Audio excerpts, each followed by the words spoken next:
Nothing can stop Judah all the way up. We all the way up. Israel all the way up. Judah all the way up.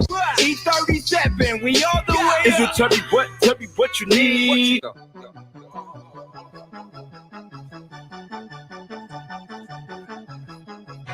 It's all good, baby. You know what it is. Mahara Bunya Sha'ala. Represent Abanawi Yahawah Shema Mashiach Yahweh. Represent the army of Israel. E37. Men of valor, the future ready. One love, one nation, one king.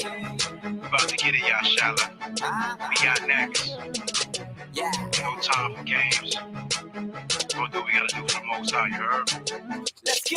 12 tribes rising up. 12 tribes, that's what's up. 12 tribes, that be us. Let no man trip you up. I'm about to hit you up. Show you what the scriptures say. With the quick, no delay. The hell with them haters say. Ephraim is that mixed cake. That's what the scriptures say. If you don't agree, then the hell with you anyway. Yahweh shot is on his way. No, we don't know the name. E37, we don't play. So Yahweh every day. Men of Yahweh never fade. I swing that sword every day. I shot that Limber City cake. I'm about to shake it, bake it. Choose to run with all your hate. I blast when you ain't heated. Pseudo players like we heaters, bro. Eat you up like cook food. My chorus, that was how we do. 12 tribes, we will rule. Black and Hispanic, so I know you don't like the truth. Rebellious in and out the truth. I bomb you, I promise you. I promise you, I bomb you. 12 tribes, bomb you.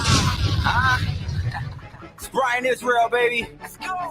Marka, 12 tribes rising, E37, men of valor. Let's get it. The 12 tribes rising up. 12 tribes, that was up. 12 tribes, that be us. Let no man trip you up. The 12 tribes rising. AOI, man of valor. Never mind the jitter chatter. These heathen nations, no factor. See, this a new chapter and a new day. We just try and rise up from the curses of Deuteronomy 28. 6 to 8, you wonder why I'm a new guy. All praises to Abanawa, Yahweh. You still call him Jesus, boy, who you talking about? Just go learn the history. You see, that's where we talking about. Luke 14:20, Trey, we hitting highways and the byways, no longer doing it my way.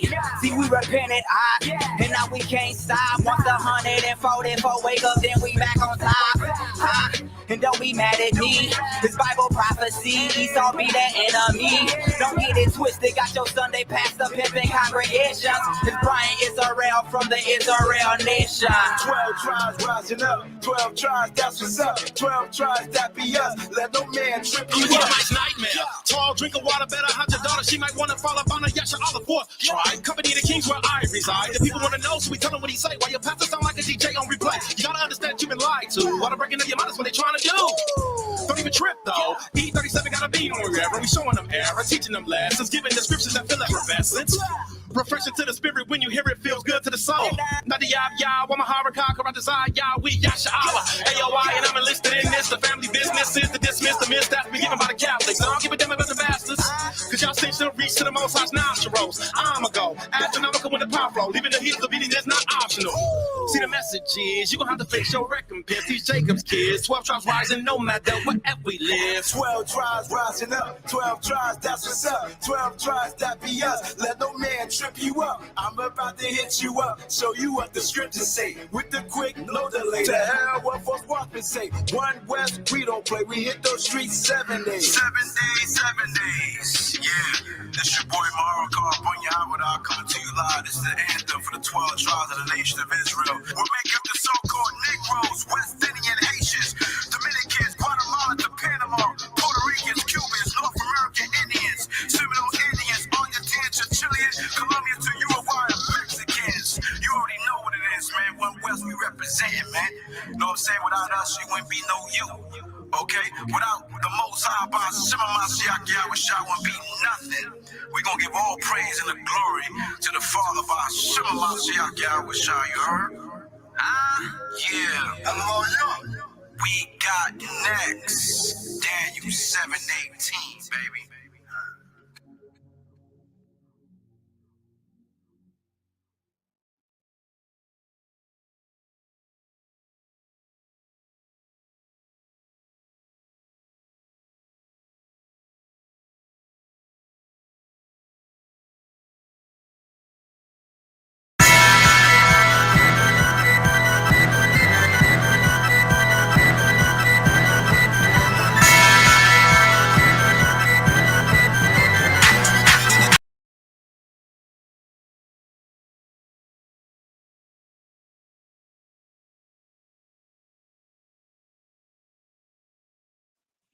Prologue.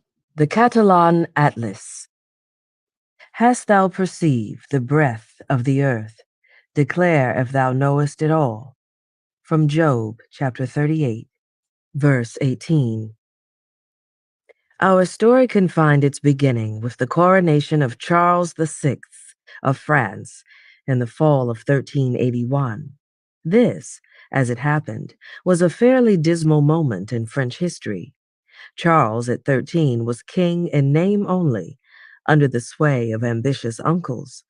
The French popes at Avignon, after having enjoyed predominance for the better part of the century, had recently been challenged by a restored papacy in Rome, and hostilities had just been resumed with England in a new phase of what we now call the 100 Years' War. The future was to be worse.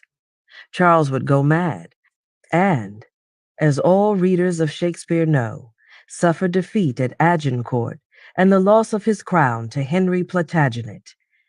But it is not this larger history that concerns us here.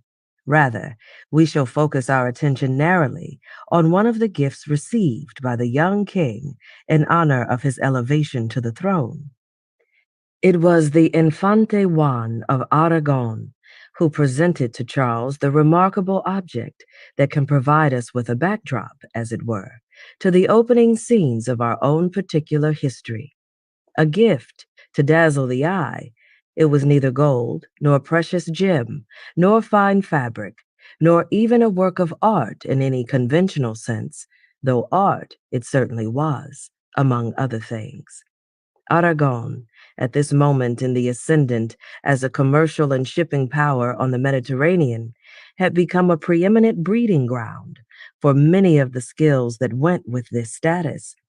And one of these was map making. What Juan had given Charles then, in evident eagerness to show off some of the unique capacities of his realm, was a map.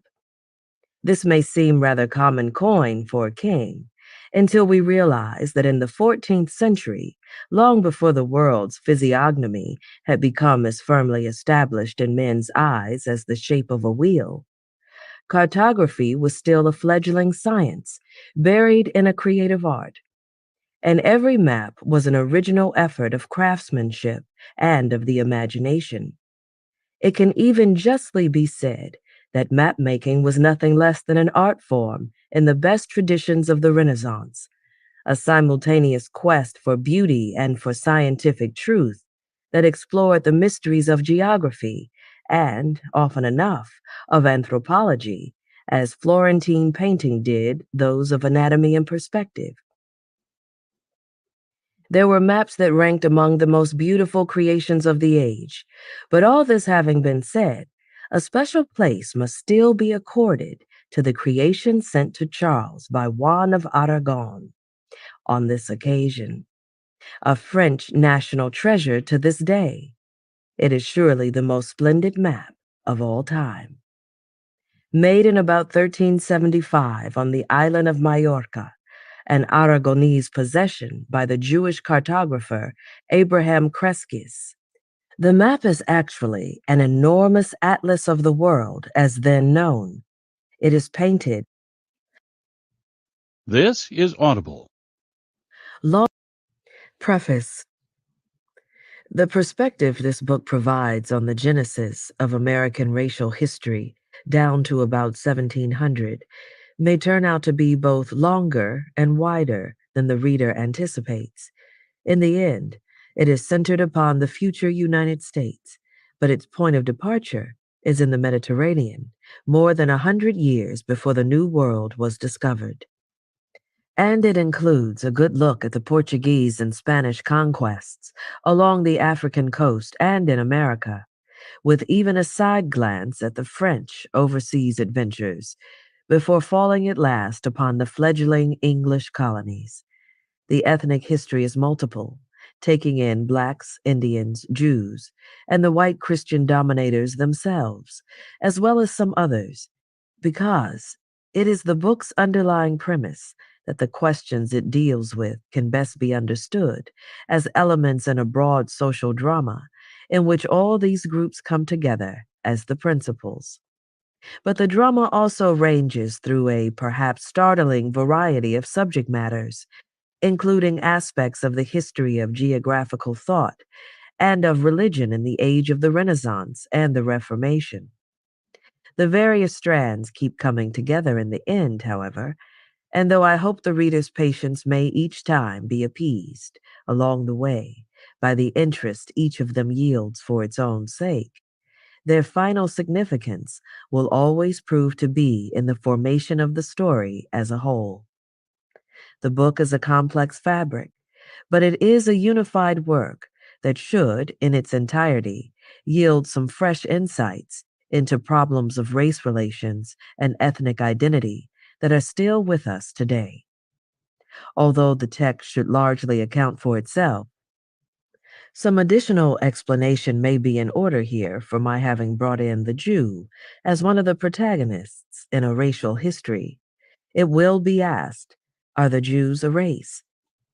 As a preliminary reply, I must point out that to this day, we do not even know precisely what is meant by the word race, which came into being only in the era taken in by this book. Indeed, it is one of the book's aims to show that, essentially, a race is whatever a wide consensus takes to be such in a given time and place. In the 19th century, the Jews often were referred to as a race by Jew and Gentile alike, with no unfavorable connotation intended. To be sure, the word was sometimes so widely applied as to be all but meaningless, but at other times it is narrowed down to a deadly precision. And in two of the most notorious of such instances, in Nazi Germany and in Spain and Portugal during the era that concerns us, the Jews have been victims of a violent and destructive racism. The question about the Jews as a race is therefore answerable only in terms of the most qualified historical relativism. Occasionally, people have thought them such. But the point, in connection with this book, is that just as any study dealing with racism in the 20th century would have to examine the case of the Jews in Germany, among others, so also must the study take in the case of the Jews and the conversos in Spain and Portugal. This having been said, however, it must be added that the role played by the Jew in this book is not just that of one among several actors in a comparative racial history. For though he disappears from view for long stretches, he is in a sense the main protagonist. This is so not on any grounds of ethnic prejudice or favoritism, but out of artistic and philosophical necessity. I have attempted in this work to penetrate beneath the surfaces of data upon which so many learned works settle, and to achieve an understanding that I will dare to call poetic. There is a constant effort here to perceive realities as much as possible from within, an effort that is facilitated, of course, whenever I can make use of literary records left by the actors themselves. Now, in the case of two of our main characters, the Black and the Indian, such first-hand written material does not really exist from this period. We are forced, for the most part, to adopt the viewpoint of the oppressive but highly articulate white man. But this does not mean we are entirely lacking in literary testimony from the viewpoint of the racial outsider. For in the Jew, we have a special case. He is at once one of the dominators and one of the victims. As a European, he has left records as rich as those of the general culture he represents.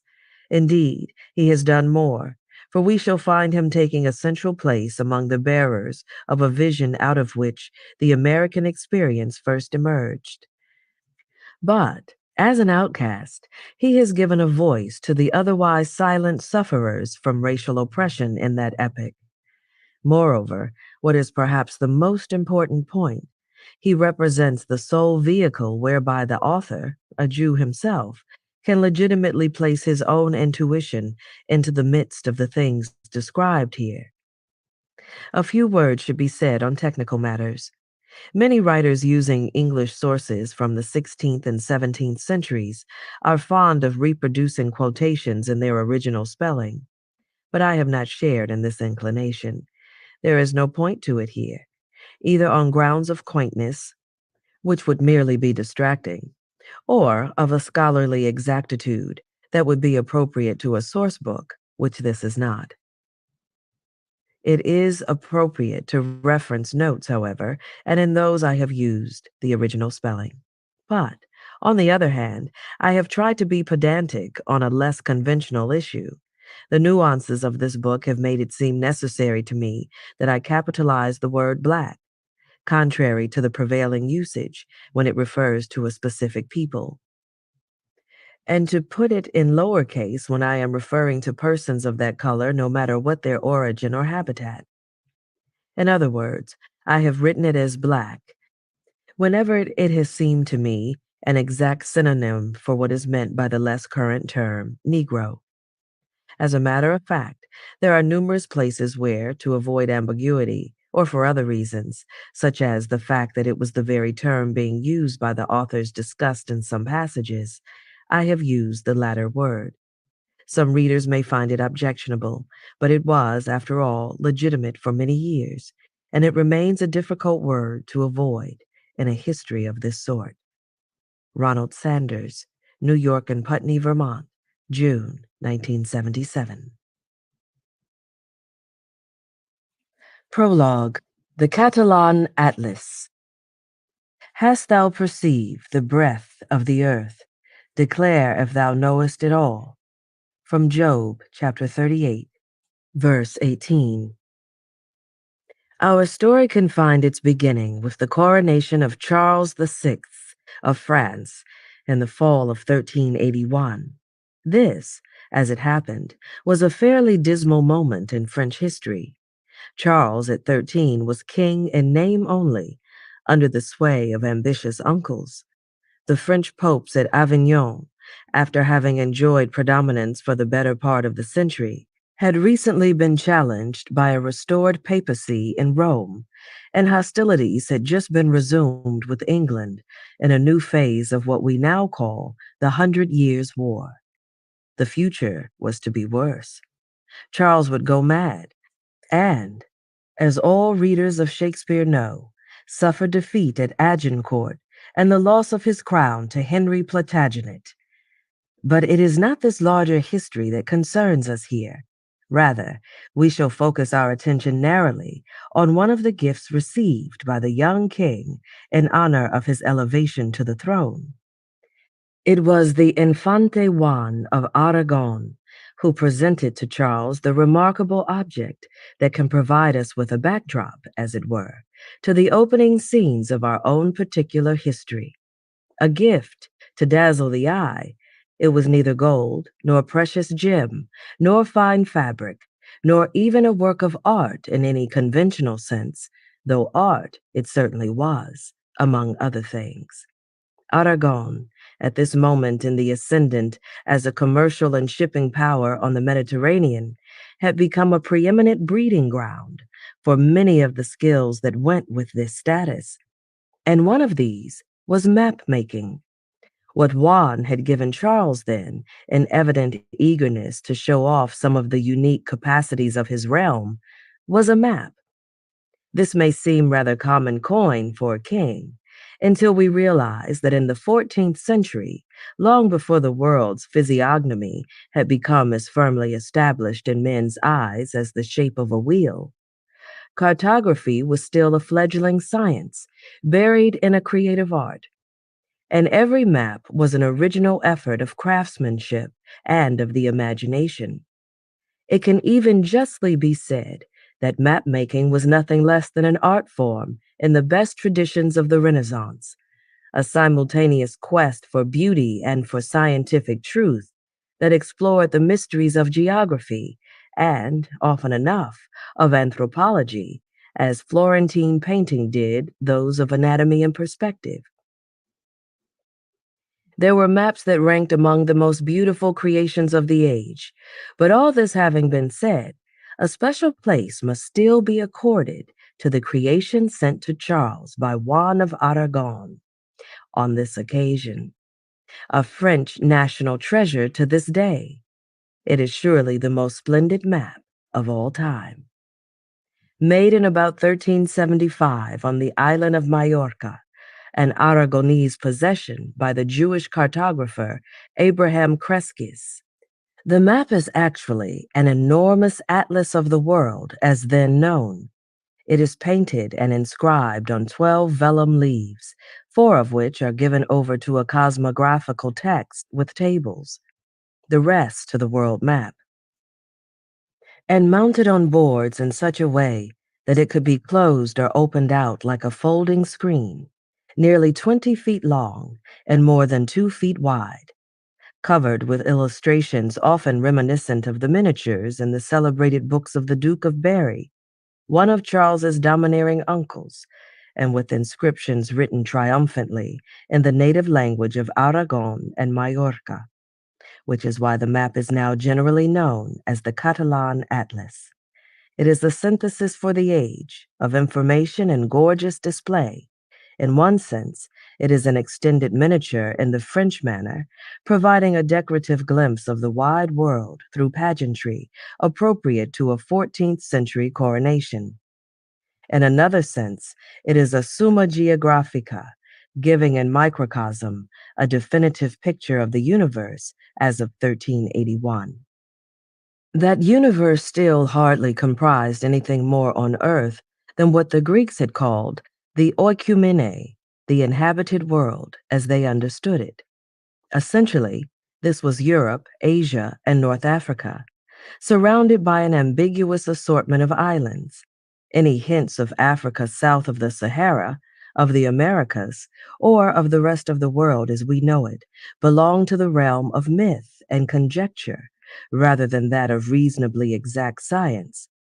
Not that tradition was wholly lacking in inklings gathered from actual experiences of the outer regions, but these, such as they were, some recorded, though inadequately, others forgotten for all time, had been too few and scattered, and above all, too vague, to add up to a solid body of accumulated knowledge.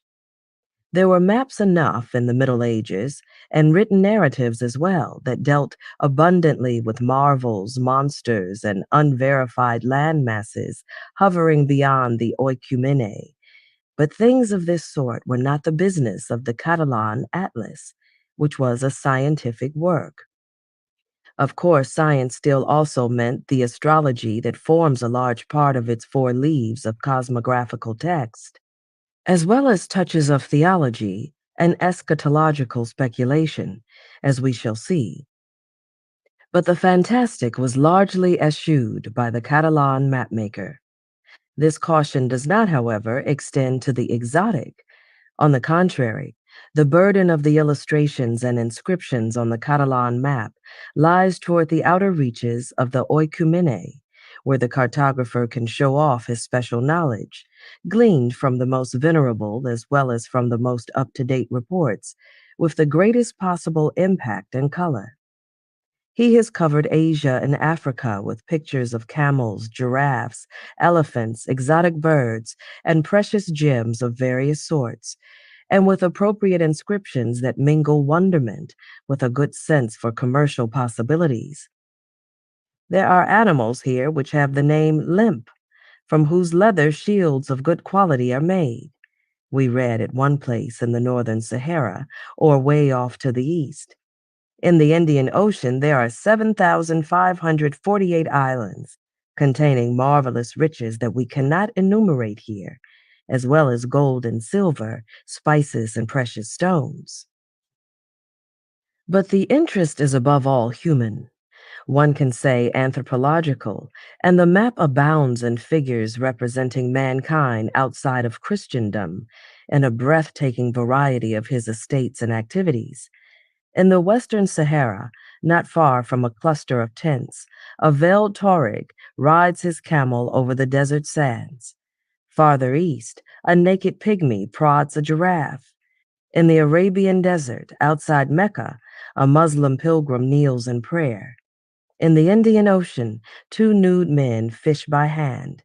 Somewhere in Persia, the three magi ride on horseback in the direction of Bethlehem, and north of them, on the steppes of Central Asia, is a splendid caravan, camels, horses, and men marching toward the fabled Kambalak, ancient capital of Cathay.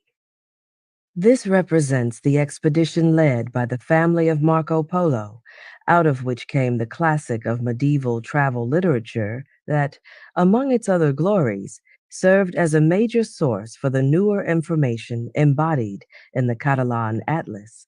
Yet, for all this variety, the main human emphasis on the map is royal. The foremost recurring figure is that characteristic motif of late Gothic art, the monarch enthroned, appearing in more than a dozen places in Asia and Africa, with few variations in their conventionalized pose, but many in their physical appearance and dress. These figures alone constitute a subtle essay in 14th century anthropology. There are two queens, one in Arabia Saba, the biblical Sheba, the other on an island realm of women in the Indian Ocean.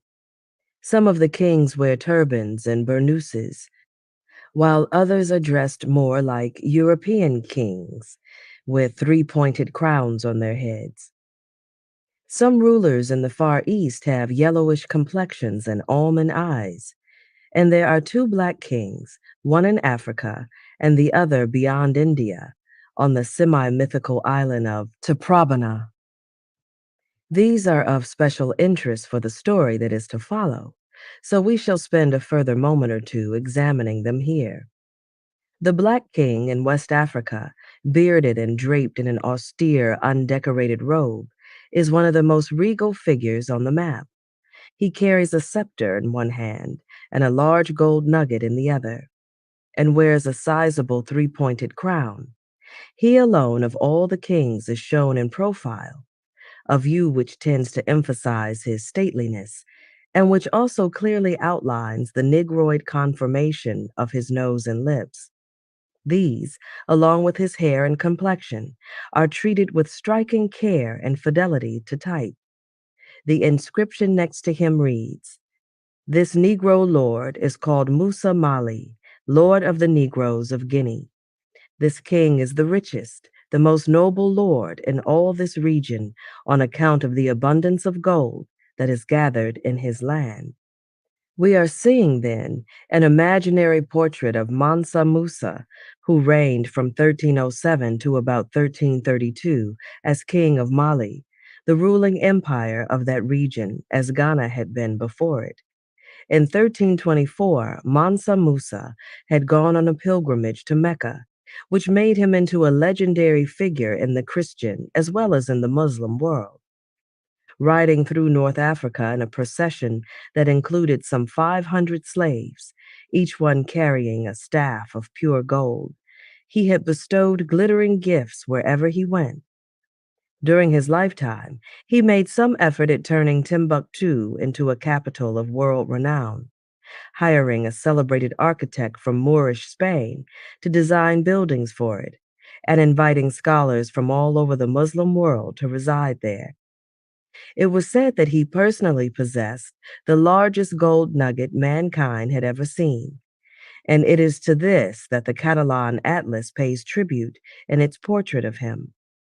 In general, what is being honored here is the trans-Saharan trade, then flourishing, which brought gold and other commodities to the Moorish cities of North Africa and thence into European markets. It brought black slaves as well, but not yet in such quantities as to darken the glitter of gold showing forth from that region. The second figure of black complexion on the map, whose features do not seem to be Negroid at all, is far more perplexing and ambiguous.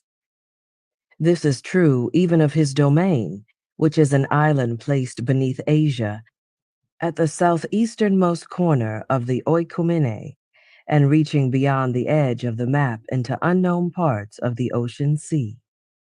The medieval inexactitude of this area which characterizes the whole easternmost section of the map, stands in striking contrast to the precision of the western sections, especially the Mediterranean region. We are out at the frontiers of discovery and of European knowledge, where supposition and rumor must necessarily come to the fore.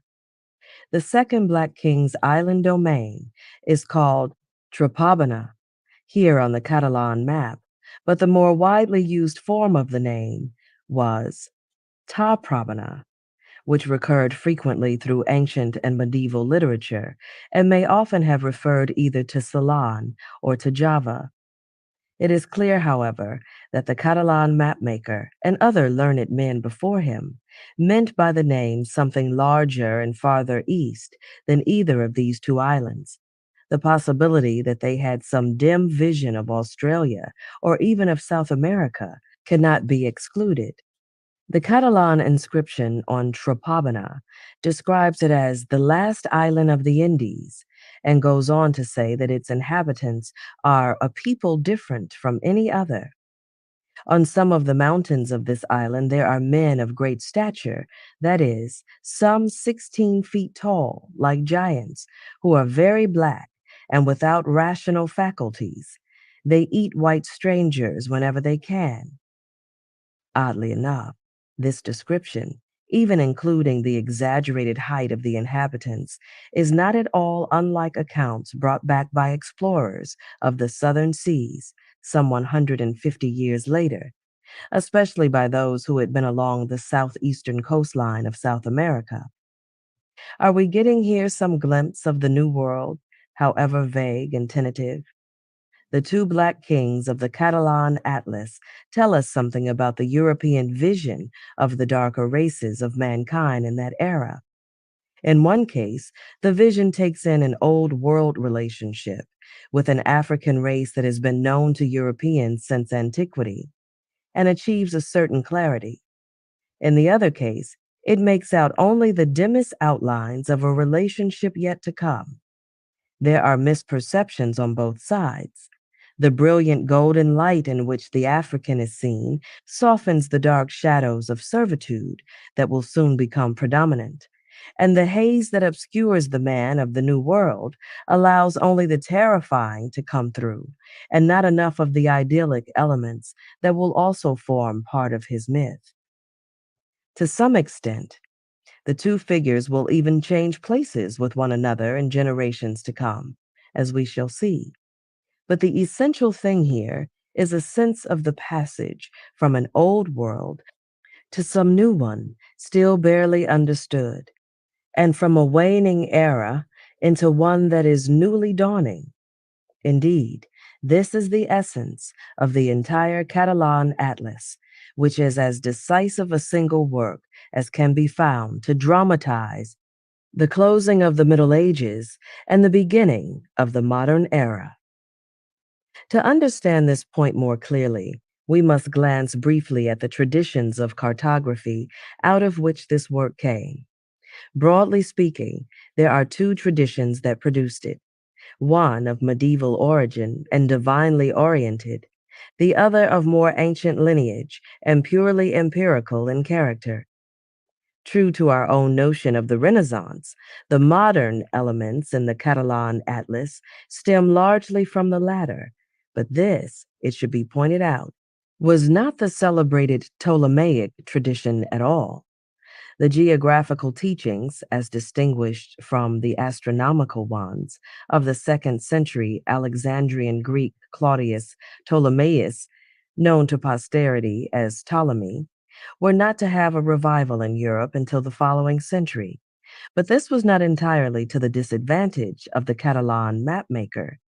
Ptolemy's most important contribution to cartography was the concept of latitude and longitude, but these could not have been applied with any reasonable accuracy by a 14th century mapmaker, even had he wanted to use them.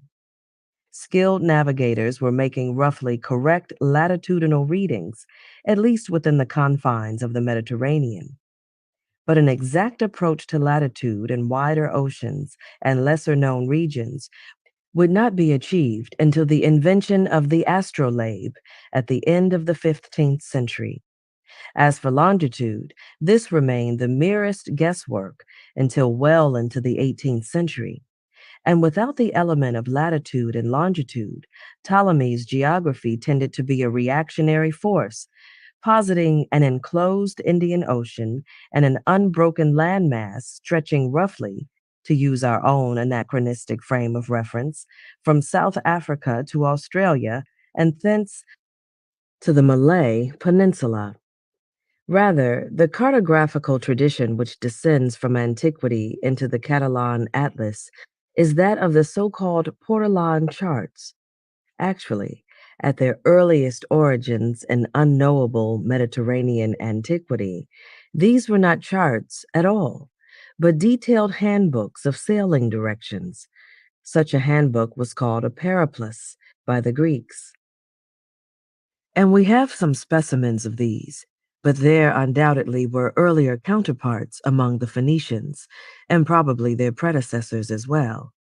By the time of the Portolani, the equivalent handbooks of medieval Italy, none of which have survived, the accumulated data of untold centuries must have been so detailed that one could probably have drawn from them fairly good maps of various segments of coast. But it was not until the introduction of the magnetic compass into Europe at around the end of the 11th century that it was possible to render all the data into useful maps of the entire Mediterranean region. Our earliest surviving specimen of a Portolan chart dates back from 1300, though they certainly were being made long before then, and its profile, not only of the Mediterranean, but also of the Black Sea at one end and the adjacent Atlantic coast at the other, looks almost as if it could have been copied from an atlas of today. This was scientific achievement for the best of reasons, practical use. Though he did not apply the concept of latitude and longitude, the Portolan chartmaker was not without a system of coordinates. Indeed, the one he used was better suited than the Ptolemaic for the relatively limited portion of the Earth's surface that he dealt with. For the classic Portolan took in only the Mediterranean and its environs. The Portolan system was essentially a network of overlapping compass faces, centered at various significant points and usually extending beyond the limits of the chart. From each center, the rhomb, or directional lines, radiated out over the map to form crisscrossing patterns with lines from other centers, establishing numerous points that could thus be exactly triangulated, and also, incidentally, creating rhythmic patterns that remain part of the aesthetic enchantment of the surviving Portolans.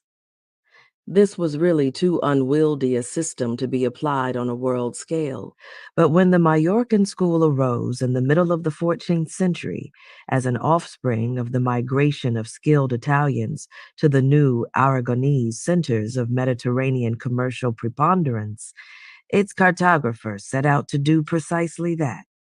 The Catalan Atlas was not the first Majorcan map to try applying Portolan principles to the entire known world, covering the oikumene and beyond with crisscrossing compass lines, but it was the most ambitious in the attempt. In this way, a scientific aim becomes a spiritual assertion.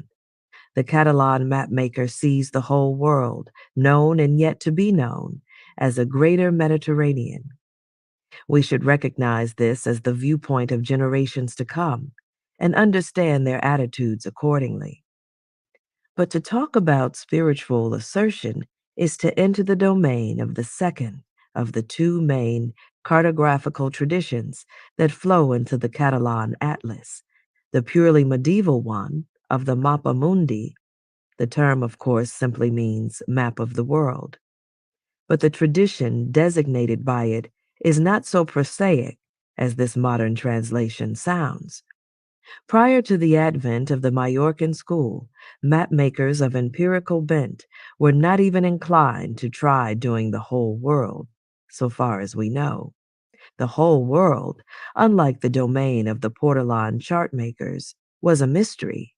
And this means that for the Middle Ages, it was the domain of theologians. The medieval Mappa Mundi was usually the work of a man of religion and wrought for divine purposes. As a matter of fact, before the Majorcan school, the basic pattern around which the Mappa Mundi, from the smallest schematic drawings to the largest and most elaborate paintings, were built, was not a scientific grid system, but a Christian symbol, the cross. It was convenient for this scheme that all Mappa Mundi were drawn freehand and usually quite imaginatively, but nevertheless, the cross pattern was not entirely without grounds in geographical reality. We must remember that medieval maps were oriented from top to bottom in an east-west rather than in our north-south direction.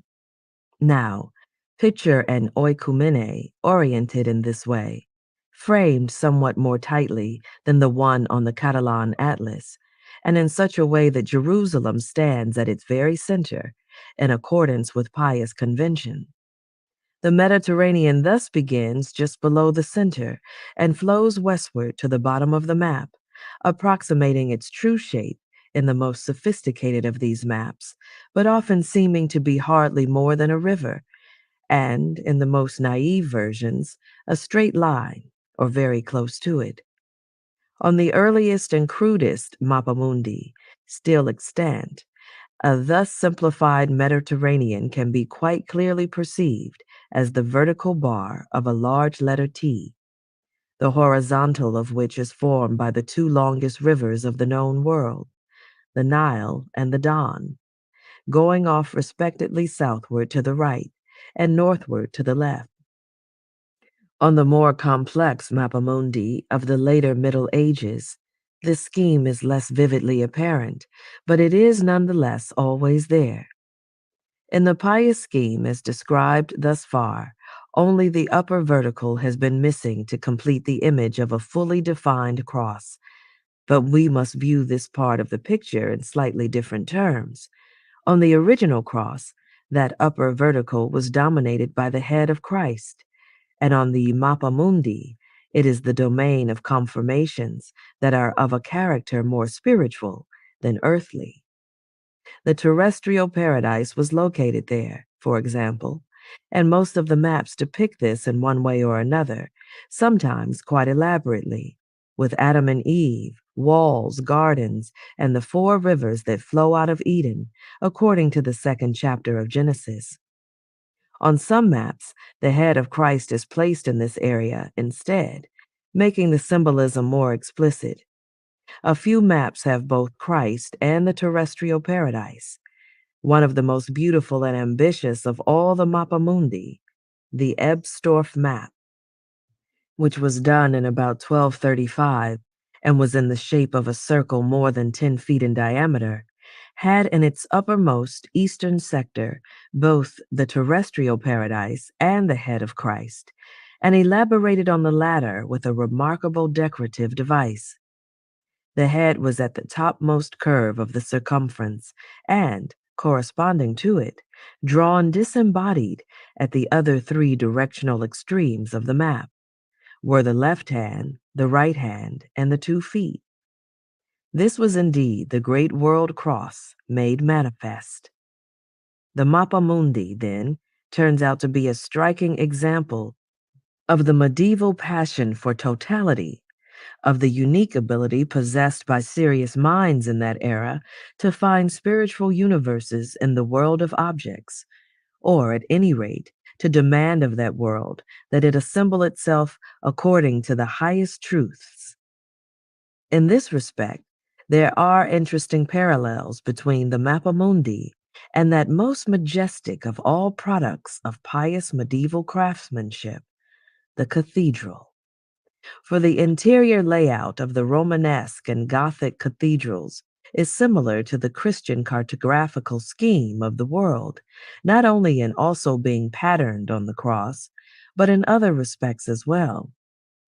One enters through the western portals as if through the pillars of Hercules or Strait of Gibraltar, passing from a world as wide and turbulent as the ocean sea into the secure enclosure of the oikumene. A serenely flowing nave leads like the Mediterranean to the Jerusalem of the structure, the altar, which is accessible to all pilgrims, while beyond, suffused with a light worthy of a terrestrial paradise, is the apse, which only a few may enter. The entire length of the journey is adorned with configurations of stained glass, sculpture, painting, and other forms of ornamentation, all akin to the illustrations and decorations on the most ambitious mappa mundi. For this is a characteristic formula of the Middle Ages, an underlying simple system made complex by meaningful byways and ramifications, like the world, the universe itself.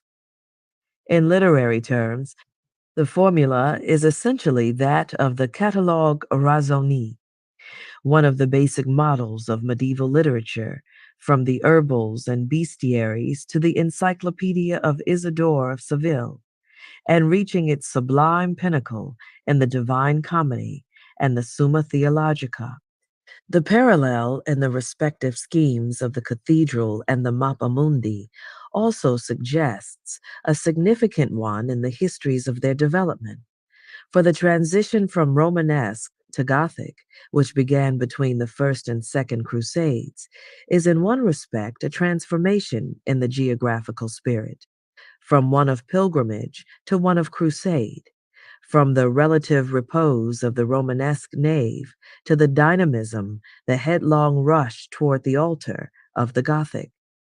Similarly, in the Mappa Mundi, the earliest stark and simple T-shaped drawings give way to such huge, complex, and as it were, Gothic works as the Ebstorf map. And in the late Gothic of the Catalan Atlas, we can see the forms of yet another stage in the evolving geographical spirit, that of commercial expansion, which has superseded that of crusade. A relative secularization, or at any rate, de-Christianization, has set in and has not merely abandoned the pious symbolism of the traditional Mappa Mundi, but, more significantly, transmuted it. This change is most dramatically evident at the two extremes of the oikumene, the east and the west, now at the right and left instead of the top and bottom. For at the farthermost east of the inhabited world, the Catalan map gives us not the terrestrial paradise, but Kambaluk, a Garden of Eden for worldly entrepreneurs like the Polos, presided over by the enthroned figure of the great Khan rather than of Christ. And at the westernmost extreme, out on the Atlantic, just beyond and above the Strait of Gibraltar, we see a figure, at once decorative and useful, that nowadays seems common enough on maps, but is making here its first known appearance on a world map, a compass rose. Now, if we consider for another moment the world model of the Gothic cathedral, this figure appears to be standing more or less in the position of the rose window. The change of content seems genuinely prophetic. Not that the religious component has vanished from the Catalan map, far from it, as we shall see. But, not surprisingly, in the light of its author's Jewishness, there is a noticeable detachment in it concerning Christian traditions. No more than one or two crosses appear on it, atop as many churches. This in contrast to the vast array of crosses and churches covering the typical Mappa Mundi. Of the pious references that do turn up, a large number turn out to be not exclusively Christian, but neutrally Judeo-Christian in import, such as one in Anatolia, showing and describing Noah's Ark. There are only two mentions of Jesus on the map, one of them quite perfunctory, the other appearing in a context that is highly ambiguous and suggestive of other than Christian meanings. The perfunctory mention occurs in the inscription that accompanies the aforementioned drawing of the three magi, which reads, "This province is called Tarsia. The three wise kings went out from here, and they arrived in Bethlehem in Judea with their gifts, and adored Jesus Christ. They are buried in the city of Cologne, 2 days' journey from Bruges." This turns with such startling rapidity into an advertisement for two Western commercial towns. What are said to be the bones of the three Magi are still buried in Cologne Cathedral.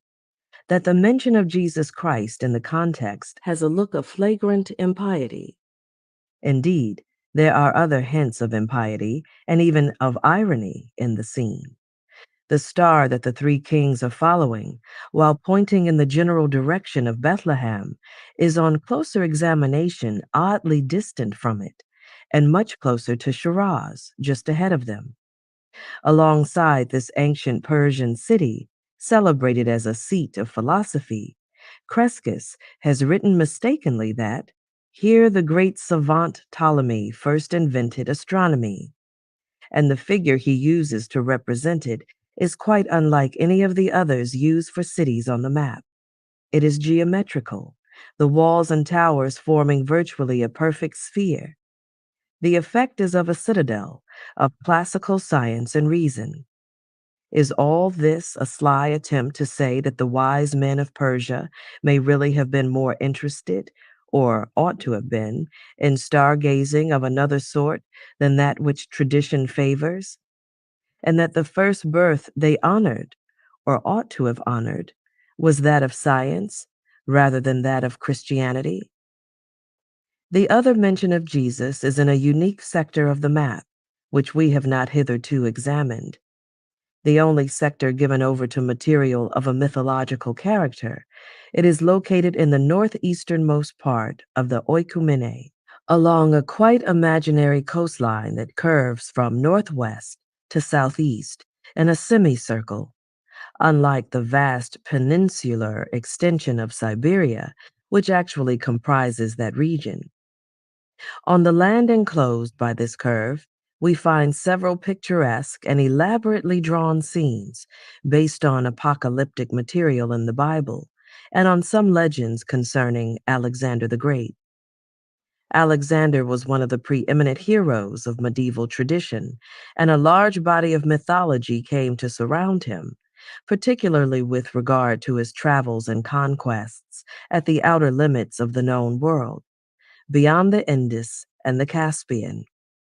It is above all in the far northeast that he becomes a figure of Christian apocalyptic import. Here he is said to have had dealings with Satan.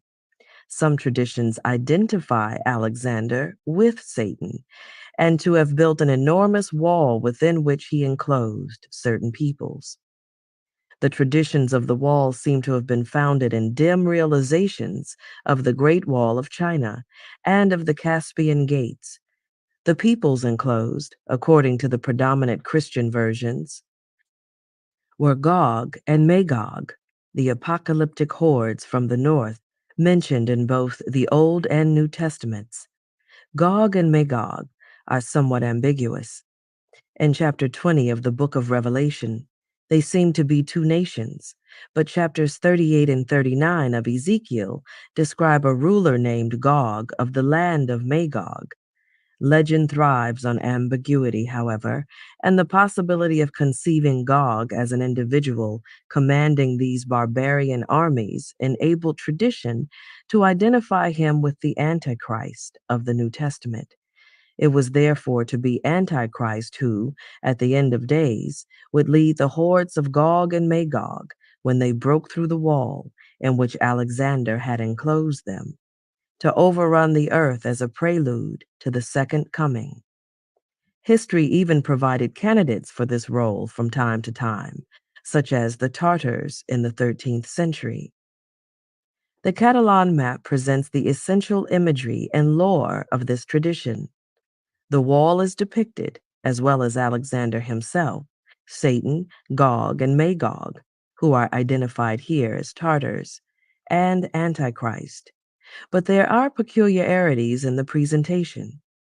For one thing, the iconography is, as elsewhere on the map, rather free of explicitly Christian symbols.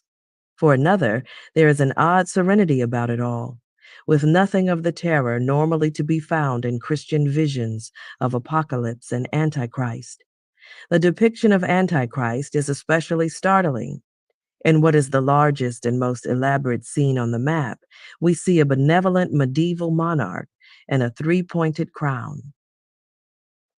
The only king, by the way, who is standing on the whole map, holding out two branches of a golden fruit toward his followers, nobles, clergy, peasants, bourgeois, who are gathered around him in various postures of obeisance.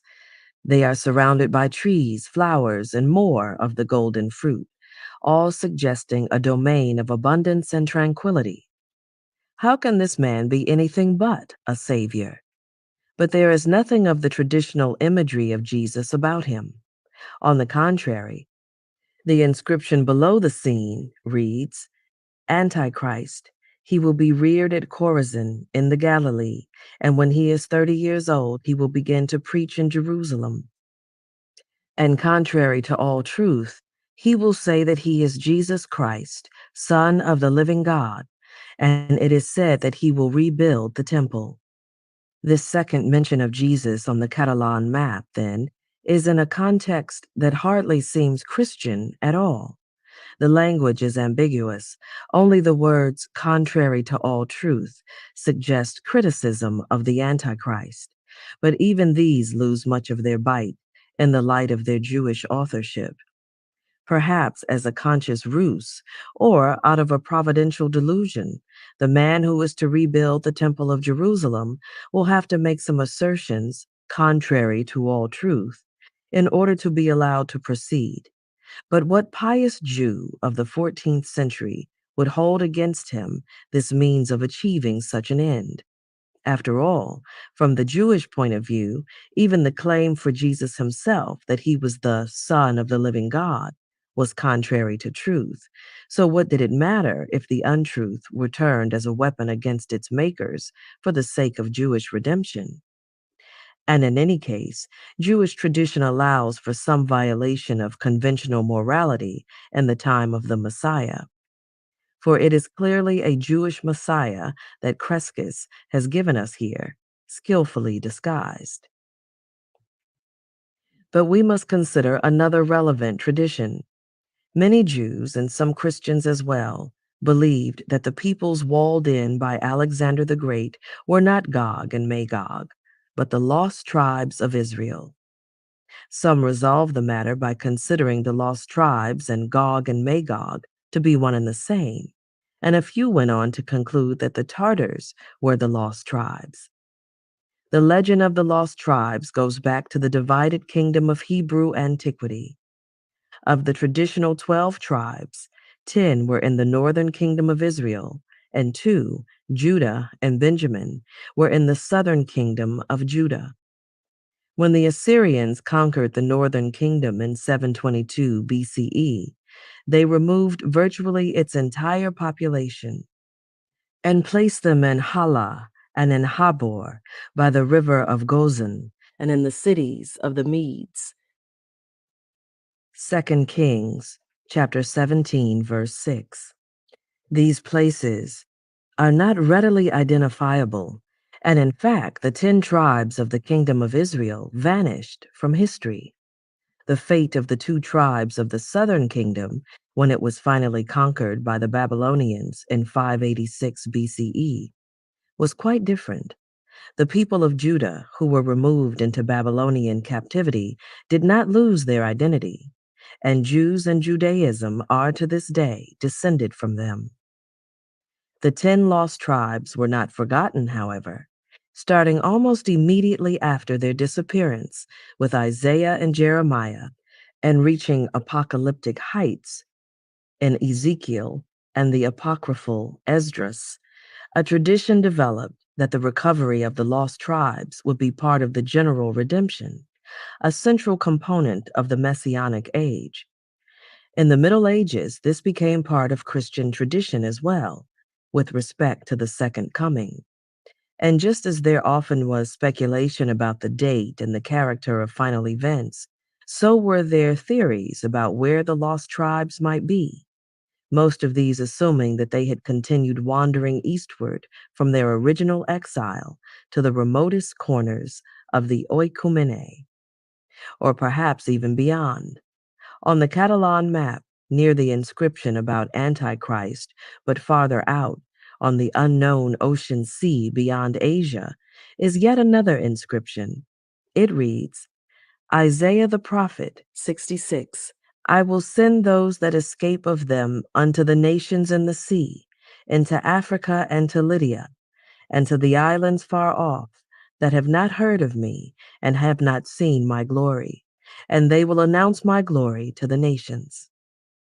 With its vision of redemption in far-off lands of lost tribes, perhaps the 10 lost tribes, perhaps some other wandering remnant of the elect, settling in new Canaans that Europeans had yet to discover, this inscription seems to be prophesying an age of discovery and of the Messiah all at once. This certainly would be in keeping with the strain of worldly messianism that has often been noted in the Jewish spirit, but it would also be more. For it comes at one of those junctures when, as with the ideas of Spinoza and of Karl Marx, that strain finds a particular resonance in the history surrounding it. The age of discovery and of racial encounters upon which we are about to embark was more secular in many of its emphases than the corresponding age of the Crusades before it, and was quite different in its religiosity.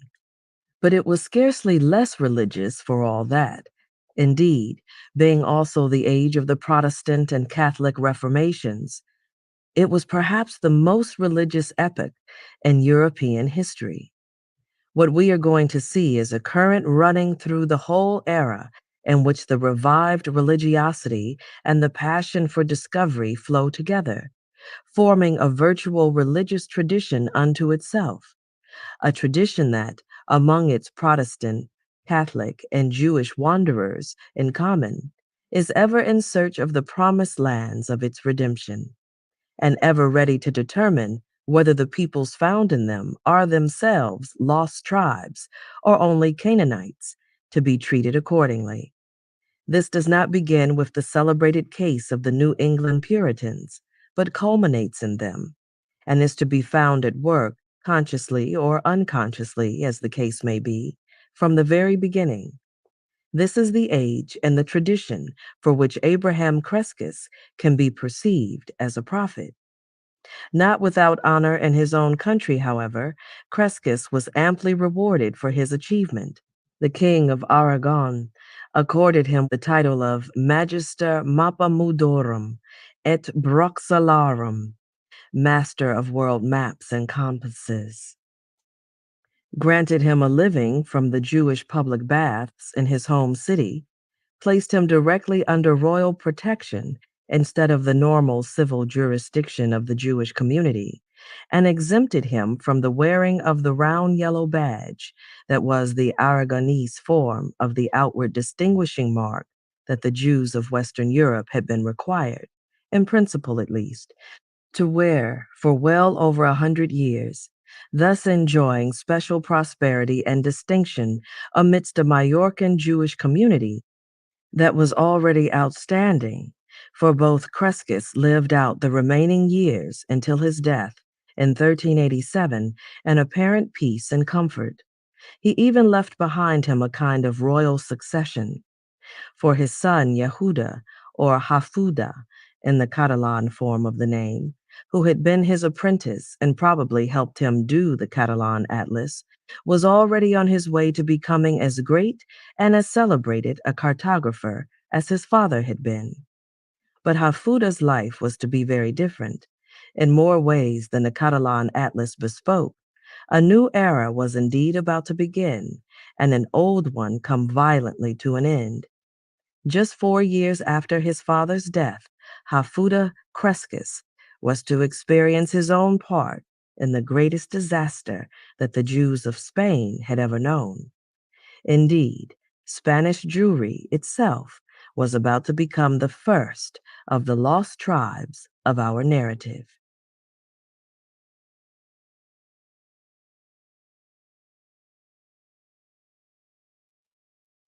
All right. All praise and glory to Yahweh Bashim and Mashak Yahweh. We got through the preface and the prologue, right?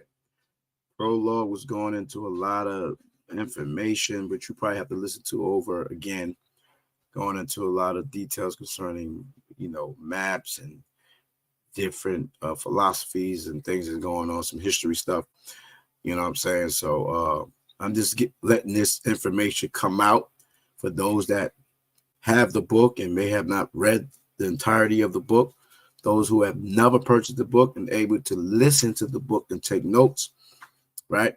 So I'm going to let this continue to play. I'm going to chop it up chapter by chapter when it's done. This is 19 hours worth of audio, okay? You see what I'm saying? That I purchased, you see what I'm saying, for edification, all right? Also, you see my background, the Kingdom album is out. You can go to Spotify, you can go to Apple Music, you can go to all your social streams and purchase the music, listen to the music. It's 3 albums. It's called The Kingdom. Then we have Kingdom Praise, and then we have the Kingdom Judgment, right? All right, so we're going to get on part 2, or part 3, I should say, right? So we see the chapters here. The next chapter is going to be 42 minutes and 43 seconds. We are actually getting into more of the meat of it. Chapter 1, Master Jacon of Morocco, whatever the case is, okay? So that's where we at with this. So let's continue. Chapter 1, Master Jacomi of Majorca. The idea of race was, for better or for worse, only a dim and sporadic one to most Europeans during the Middle Ages. Its outlines did not begin growing distinct until the 14th and 15th centuries. But when the dawning finally occurred, it shone with particular fury upon the Iberian Peninsula, which discovered itself in that light to contain the most racially varied society in Western Europe. The results were soon to be revolutionary. Antagonism, which had before been almost purely religious, writes the historian Henry Charles Lea, became racial, while religious antagonism became heightened, and Spain, which through the earlier Middle Ages had been the most tolerant land in Christendom, became, as the 15th century advanced, the most fanatically intolerant. For some 200 or 300 years thereafter, a large part of the history of the Iberian peoples was to be dominated by this development, in the Old World and then in the New, where they opened the way to a still more varied racial experience than they hitherto had known. They thus became the pioneers of our modern racial history in the West, just as surely as they became the pioneers of European overseas colonization. Indeed, after a brief prelude of racism in the Old World alone, the two roles often went hand in hand. Until that dubious dawning, Spain had traditionally been, from the cultural standpoint, not so much a part of Europe as a separate subcontinent, hanging midway between civilizations that had swept into it, now from the north, now from the south, to form a unique ingathering of peoples and religions. Even the primordial encounter between Celts and Iberians, from which was distilled the first Spanish population to enter the light of history, had been a meeting of Europe and Africa. So also was the fully historic encounter that took place in the 3rd century BCE between the Carthaginians, who had succeeded to the hegemony established in the south of the peninsula centuries before by their Phoenician forebears, and the Romans, who had similarly succeeded to the earlier Greek preponderance in the north. Like the First Punic War, which had pitted these two Mediterranean imperial powers against one another in Sicily, in some ways a smaller insular counterpart to Iberia, The second, in effect, sought a decision as to whether the contested region was thenceforth to be European or African. This struggle and its outcome established a pattern that was to be repeated in the Middle Ages with the Arabs in the role of the Carthaginians. The Roman victory in the Second Punic War brought Spain into the orbit of Latin Europe, but not necessarily to the complete effacement of that other cultural strain that had come up from Africa and ultimately traced its origins to the Semitic East. Not, at least, if we may judge from the persistence of place names like Cadiz, Cartagena, and Barcelona. May we not assume that at least a few of its deposits lingered in the collective memory as they did on the map? We know that elements of the medieval Arab cultural legacy have persisted in Spain to this day. So it is quite possible that something similar happened with the ancient Carthaginian one. An ambivalence born of history, geography, and blood may well have continued to repose beneath the Romanized surface. But on that surface, at any rate, Spain was primarily and often zealously Latin for the next 900 years, even after the Roman hegemony there yielded to the Germanic in the 5th century CE. One of the greatest Latin authors of the early Middle Ages, Isidore of Seville, flourished in the 7th century under the Visigothic monarchy. Finally, in 711, this apparent Roman Christian idol was violated by another tidal wave from Africa, carrying another legacy from the Semitic East, this time a militant Islam, which swept up through most of the peninsula and pushed back the remains of Visigothic rule nearly into the Bay of Biscay. There in the rough Cantabrian northwest, the forces of the future Reconquista gathered strength for what would ultimately be another Latin triumph over this revival of the ancient onslaught from the south. But it was to take time. The Spanish Christians, desultory crusaders at best for the next 300 years, were not to be aroused to systematic reconquest until, in the 11th and 12th centuries, a new wave of invasions from Africa threatened to upset the balance of civilizations that had by then become well established in Iberia. Even then, the eruption of Reconquista that was thereby provoked had run its course by the middle of the 13th century, with part of the peninsula still in Moorish hands. The Kingdom of Granada was not to be eliminated until 1492, and a final resurgence of Reconquista that had been stimulated, in part, by the new racial consciousness, and that soon showed its imperialist undertones. Before and between these epochs of militancy, however, we can catch sight of a very different picture, which, in contrast with the simple myth of Reconquista, shows a quantity of friendly interchange between Christian and Muslim, and now and then a thorough cultural as well as biological mingling. Indeed, there were moments when Spain seemed ready to produce an unprecedented Latin-Arabic synthesis, a rich and unique Andalusian civilization. One can perceive this potentiality in various sectors of Spanish life in the early Middle Ages. It manifests itself, for example, in the person of the great 10th century Caliph of Cordova, Abderrahman III. Unlike most of his Muslim subjects, who were primarily of North African Berber stock, Abderrahman III could look back upon family origins that were purely Arab as well as royal, but his blood was 3/4 European as well. Christian captive women from the north were favorites in the harems of Cordova, and not only the caliph's mother, but his father's mother as well had been of this stock of Gothic slaves.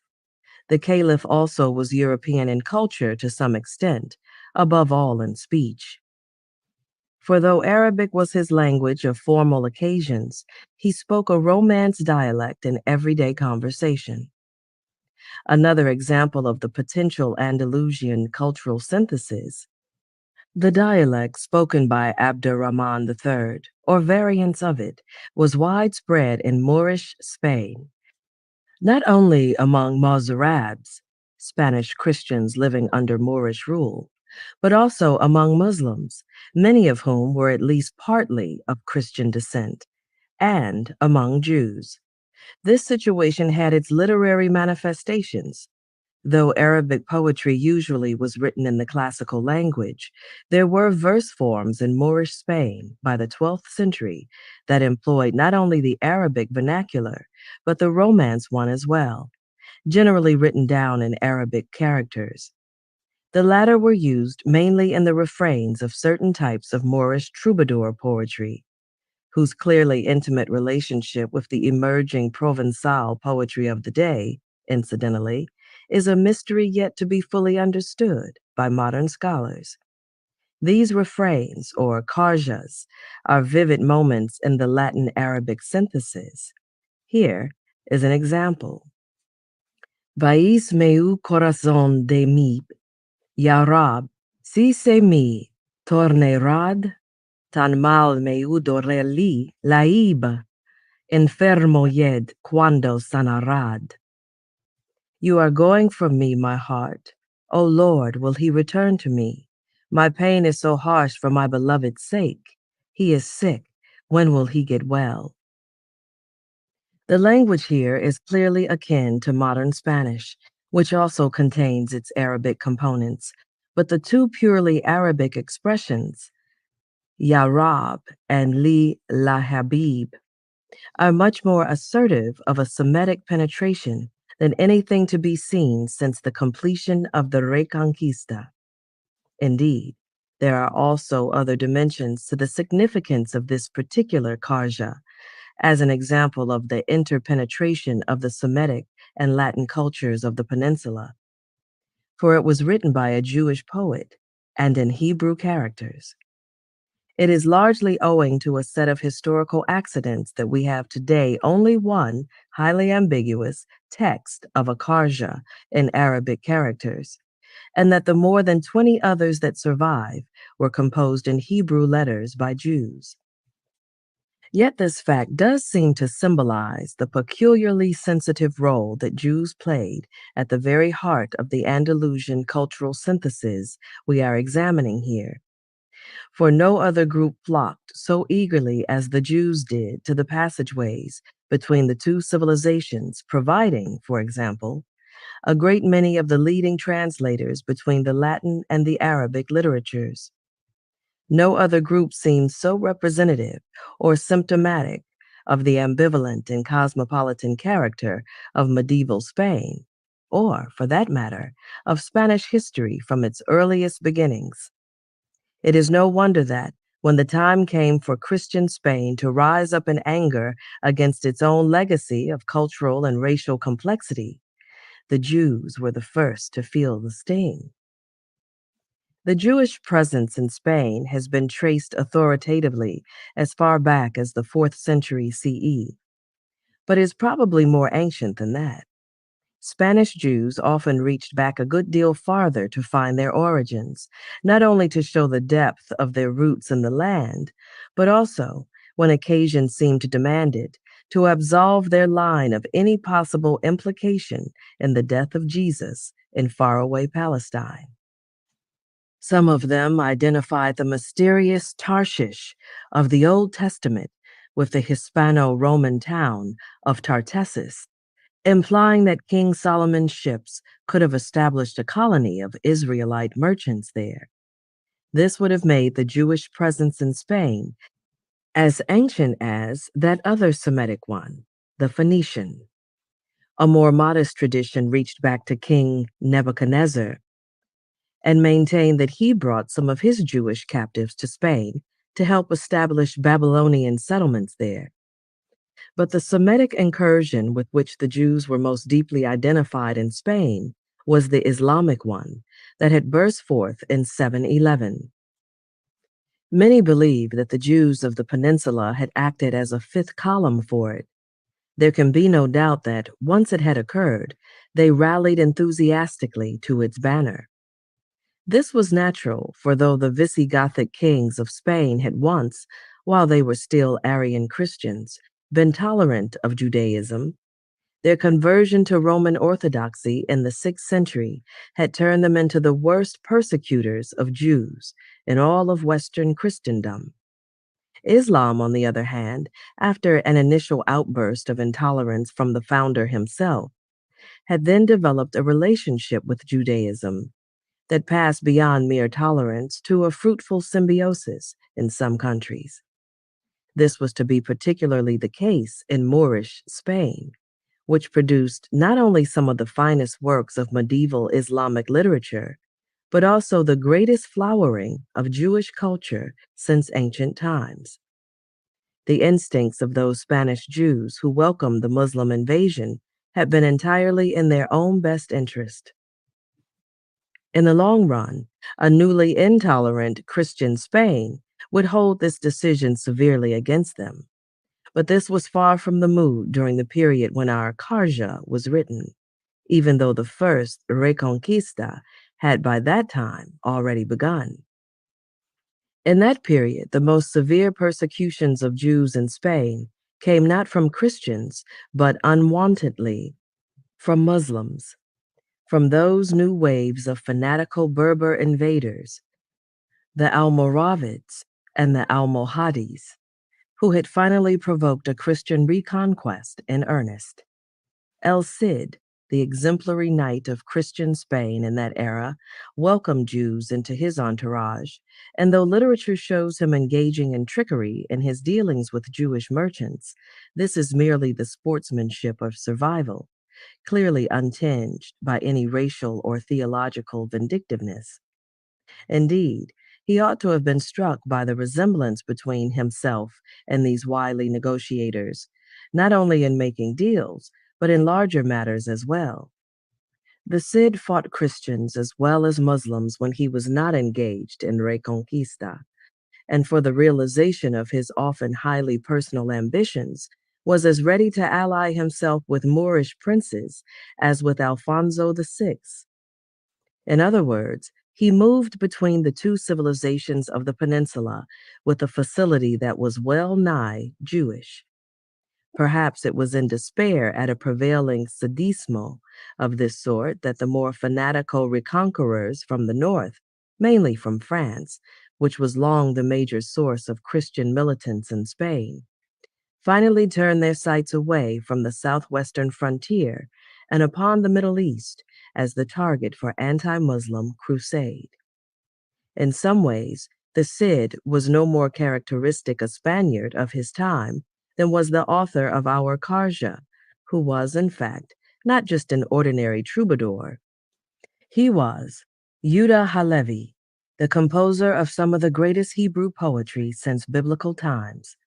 Halevi, who grew up in Toledo in the immediate wake of its reconquest by Alfonso VI in 1085, well knew the cultural ambiguities of the era. Living and practicing medicine in both Christian North and Muslim South, he had three mother tongues: Arabic, Hebrew, and the Romance dialect. Of the three, it probably was Hebrew that came the least naturally to him and took the greatest effort of will for him to master. But it was precisely through the exercise of will that he ultimately sought to rise out of what he apparently considered to be an over-civilized and meaningless existence. The vision of Zion, of a return to the historic Jewish homeland, steadily emerged in his Hebrew poetry, and he finally set out on a journey eastward from which he never returned. It is known that he got at least as far as Egypt, and legend has it that he reached Jerusalem and was killed there by a Muslim sword. Halevi is considered by Jewish tradition to be one of its early Zionists, but his thoughts and actions can be seen to emerge from a background that is as much medieval Spanish as it is Jewish. Spanish history had come from the Eastern Mediterranean in two directions. In the north, from a civilization that had begun in Greece and then been passed on to Rome, and in the south, from the Semitic cultures of the Levant and North Africa. And by High-Levy's time, there had arisen in Spain a complex twofold longing for return to the ancient sources. The yearning to go specifically back to Zion, to Jerusalem, is a phenomenon of the Christian culture in the age of the First and Second Crusades, into which Halevi had been brought as a child. But this culture sought to return by the northern route, by means of, in defense of, and as a replacement for the ancient Greek power, now represented by the decaying Byzantine Empire, that had once guarded the holy city for Christianity, but had then failed in the task. On the other hand, a more generalized longing for redemption, or at least for rejuvenation, somewhere in the East is an older Spanish tradition which comes mainly out of the Moorish cultural heritage into which Halevi had been born. This tradition seeks the southern route. For Muslims and Jews, Spain had been a kind of America of the Middle Ages, a frontier land at the end of the West, a phrase used by Halevi, among others, for seekers of new opportunities and refugees from persecution. But there always were Spanish Muslims and Jews, as there always have been Americans of Old World ancestry, who went on yearning for the old country to the east. Abdurrahman I, the 8th century founder of the dynasty that became the Caliphate of Cordova, and, in a sense, as scion of the overthrown Umayyad dynasty of Damascus, Muslim Spain's original political refugee, is said to be the author of the Arabic original of these lines, addressed to a date tree transplanted into Spanish soil. O palm, thou art a stranger in the West, far from thy Orient home, like me unblessed. Weep, but thou canst not, dumb, dejected tree, thou art not made to sympathize with me. Ah, thou wouldest weep if thou hadst tears to pour for thy companions on Euphrates' shore. But yonder tall groves thou rememberest not, as I, in hating foes, have my old friends forgot. Abdurrahman's highly personal feelings later became more generalized ones in a culture that always recognized the Middle East as its source. For Jews, these feelings were even more poignant and complex.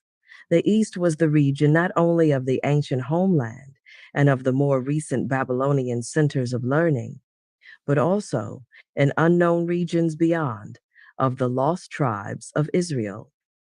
During the reign of Abdurrahman III, word reached the court of Cordova about the existence of a nomadic people of the Central Asian steppes called the Khazars, whose king and upper class had been converted to Judaism some 200 years before, under circumstances that remain obscure. The caliph's first minister, Hasdai ibn Shaprut, a Jew, responded to the news by writing an excited letter to the Khazar king. Since the first reports on the Jewish Khazars had not mentioned the fact that they were converts, Hasdai thought they might be descended from the lost tribes.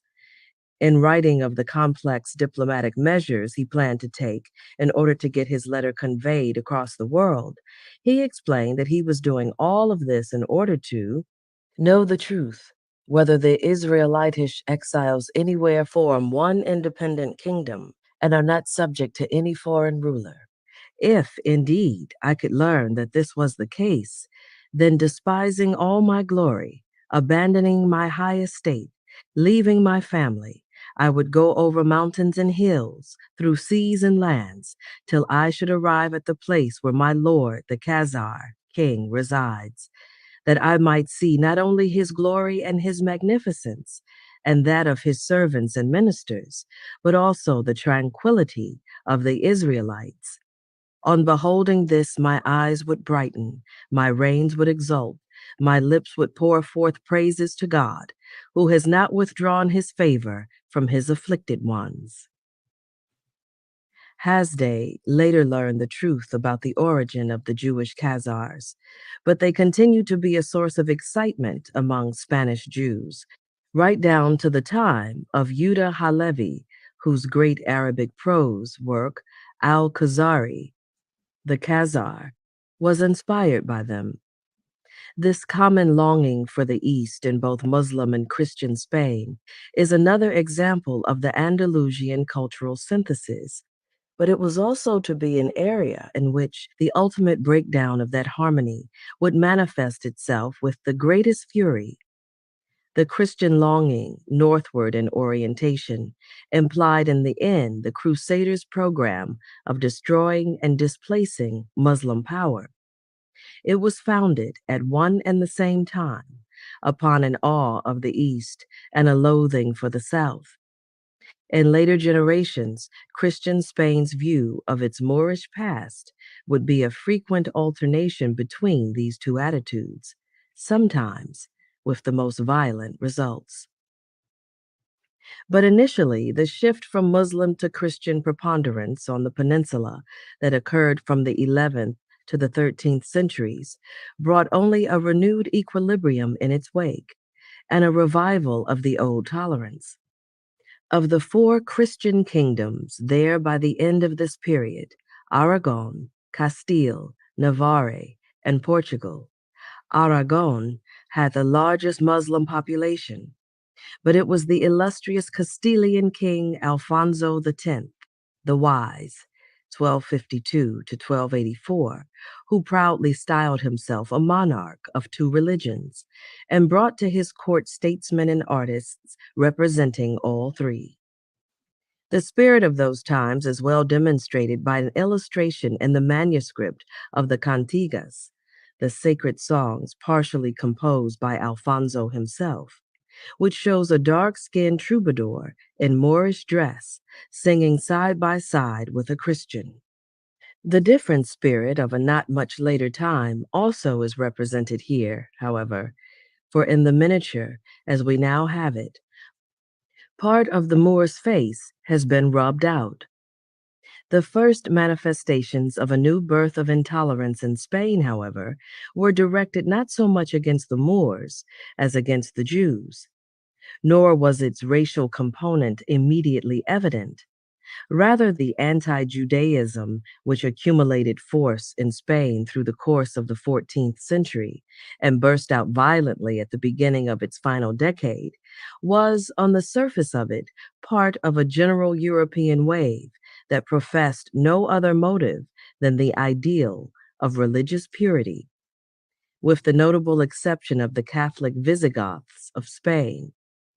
Western Europe had not shown much inclination to anti-Judaism during the first millennium of Christianity. It was not until the 11th and 12th centuries, when Western civilization came militantly to life, that Jews began to feel its wrath. One of the side effects of the First Crusade was a wave of pogroms in the Rhineland that left the Jewish communities there in a state of devastation. From then on until the close of the Middle Ages, riots, forced conversions, and wholesale expulsions were often recurring afflictions in the Jewish life of Western Europe. The anti-Jewish actions of the epoch were mainly the work of prince and populace. The church, a conservative force in this as in other respects, usually preferred to leave the Jews alone.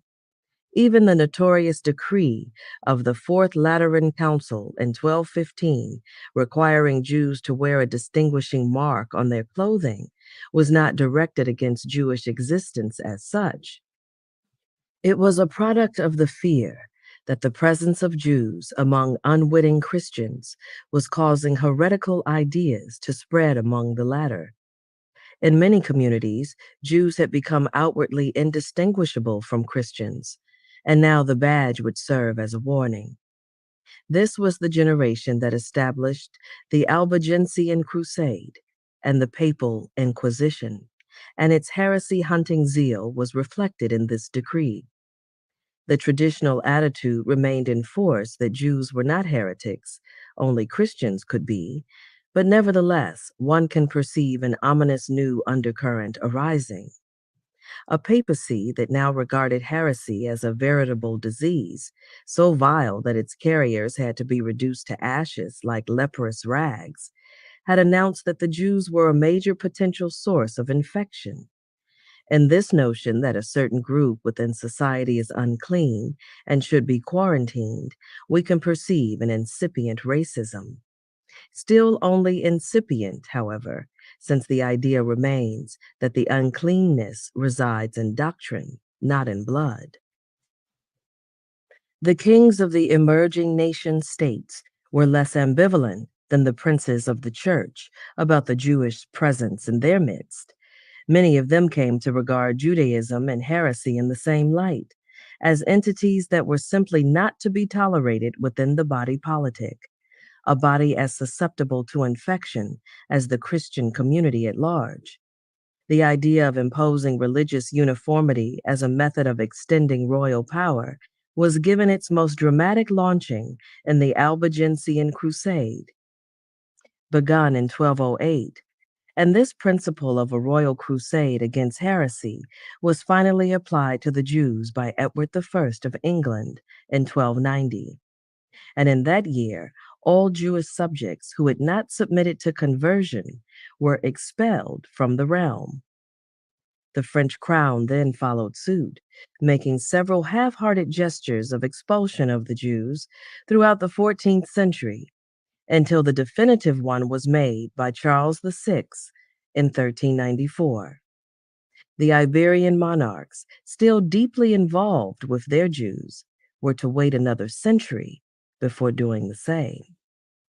The mobs of the peninsula were less forbearing than their rulers, however. At least from the Rhineland pogroms of 1096, it had been the masses of Western Europe who provided the chief energies of medieval anti-Judaism.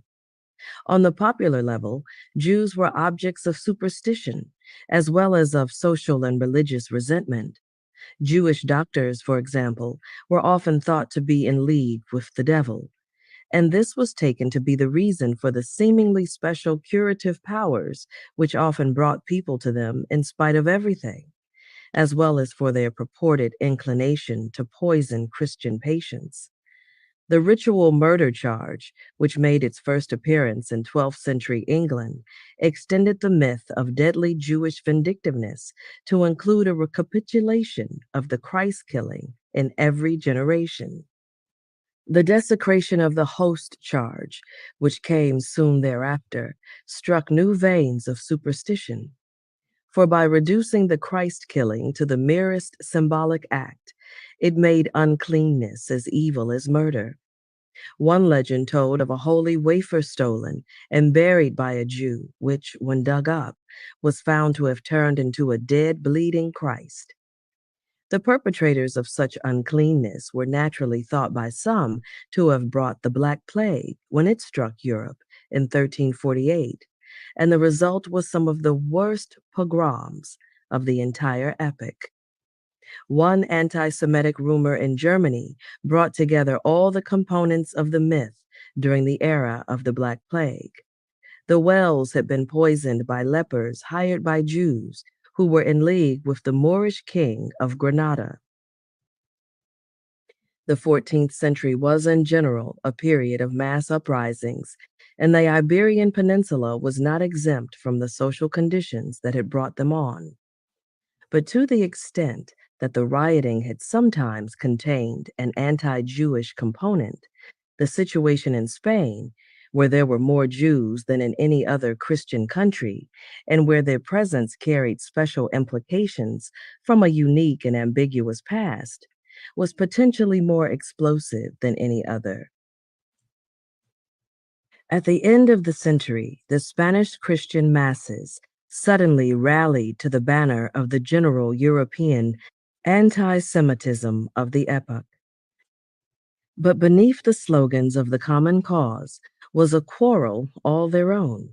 The sudden fury of intolerance was part of a general Western European development, but the undying vehemence of it and its increasingly racial coloration through the course of the succeeding century were something particularly Spanish. The Jews were a vital part of the national organism that now seemed infected, and Spaniards, who saw it that way, were from then on never certain whether they wanted to treat or to amputate. Either way, however, their methods usually were violent. We do not know the immediate causes of the anti-Jewish riots that broke out in Seville on June 4, 1391. Seville was the home of the largest and most prosperous Jewish community in Castile. It also was located midway along a relatively narrow stretch of territory between the kingdoms of Granada and Portugal, allied in war against Castile at this very time, and both ruled by kings notoriously favorable toward their Jewish subjects. Perhaps then, there were rumors of Jewish collaboration with the two enemies.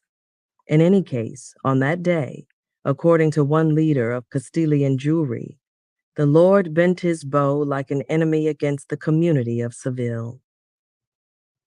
The rioters set fire to the gates of the Jewish quarter, killed many of its inhabitants, forced many more to the baptismal font, and sold some of the women and children into slavery in North Africa.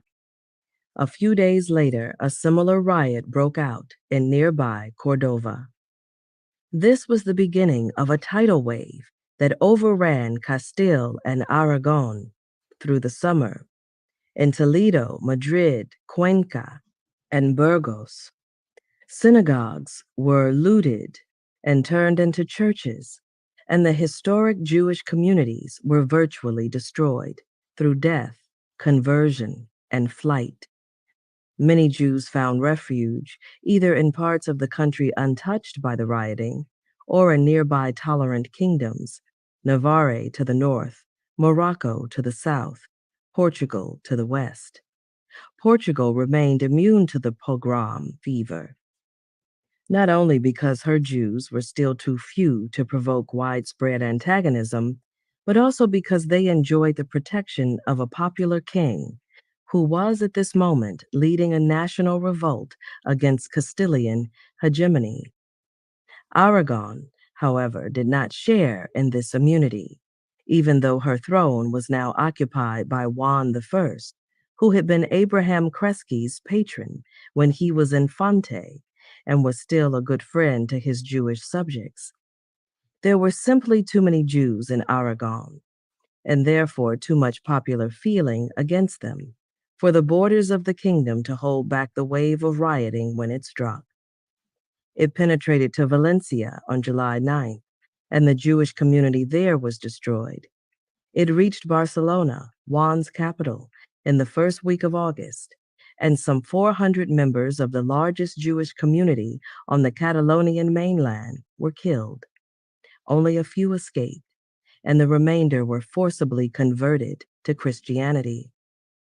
The rioting began in Majorca, home of Yafuda Kresges, on August 2nd.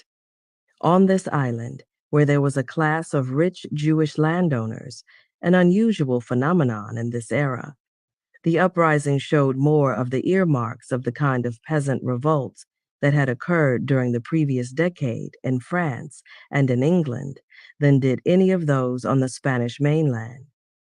The government in Majorca sought to protect its Jews, evacuating them from the villages into the capital at the first signs of trouble, and sheltering them in the fortresses there when more radical measures seemed necessary. In that maritime community, evacuation to North Africa was a readily available recourse, and some resorted to it, but without much help from the government, which was not eager to see the wealthier Jews leave the kingdom. In this first wave of rioting, some 300 were killed.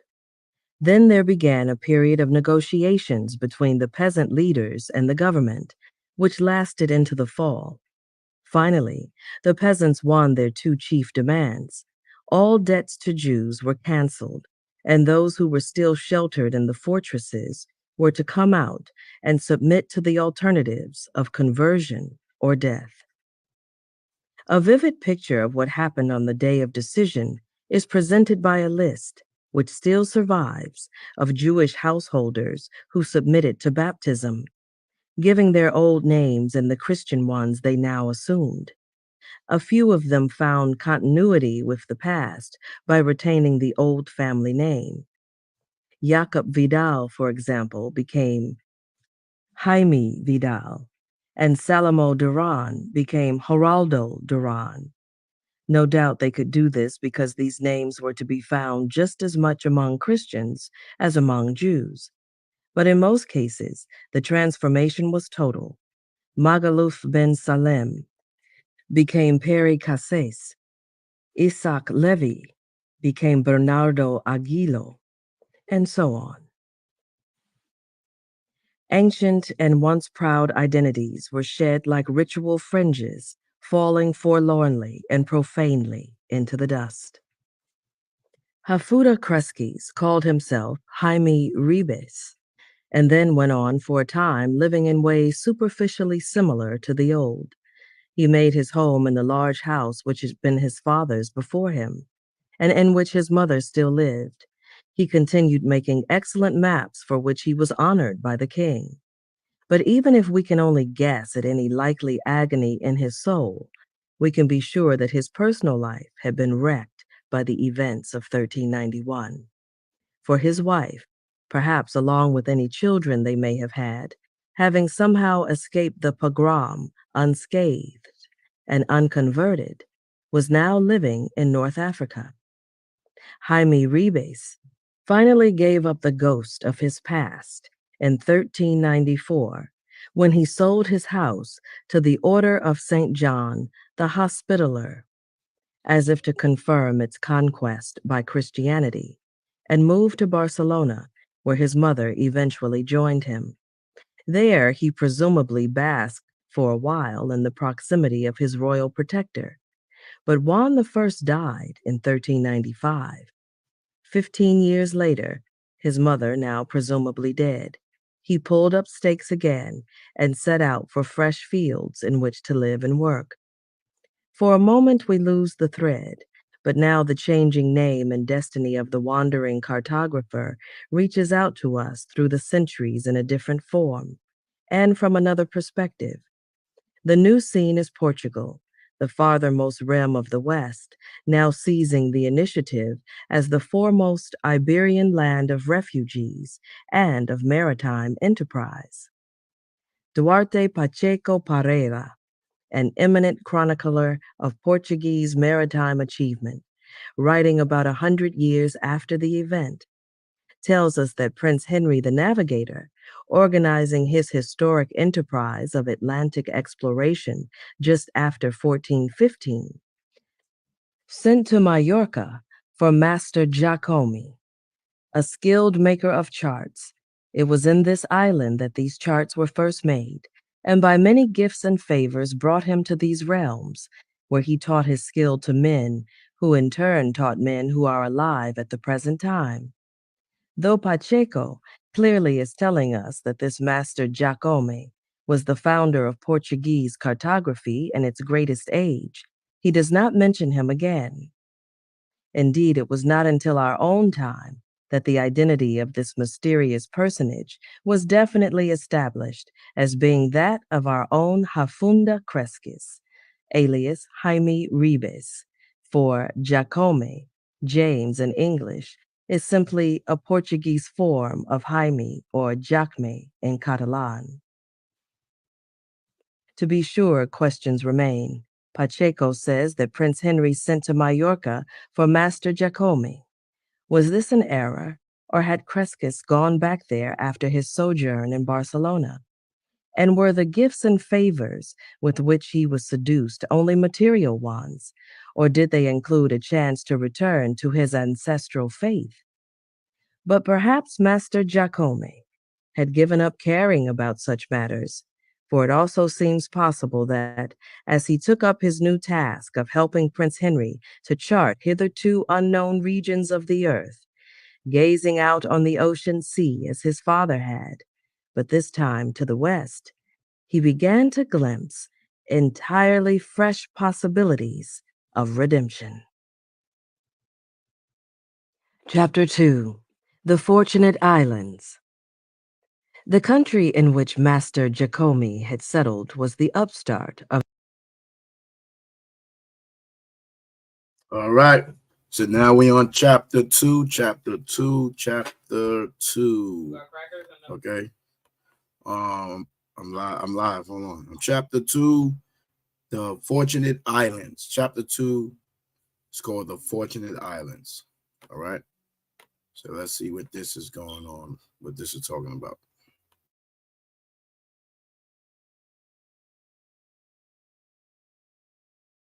of the Reconquista.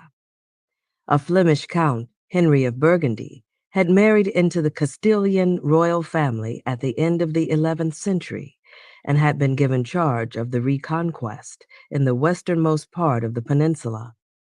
Henry carved out a large feudal domain for himself and his son, Afonso Enriquez, conquered Lisbon, thereafter laying claim to having created a separate monarchy.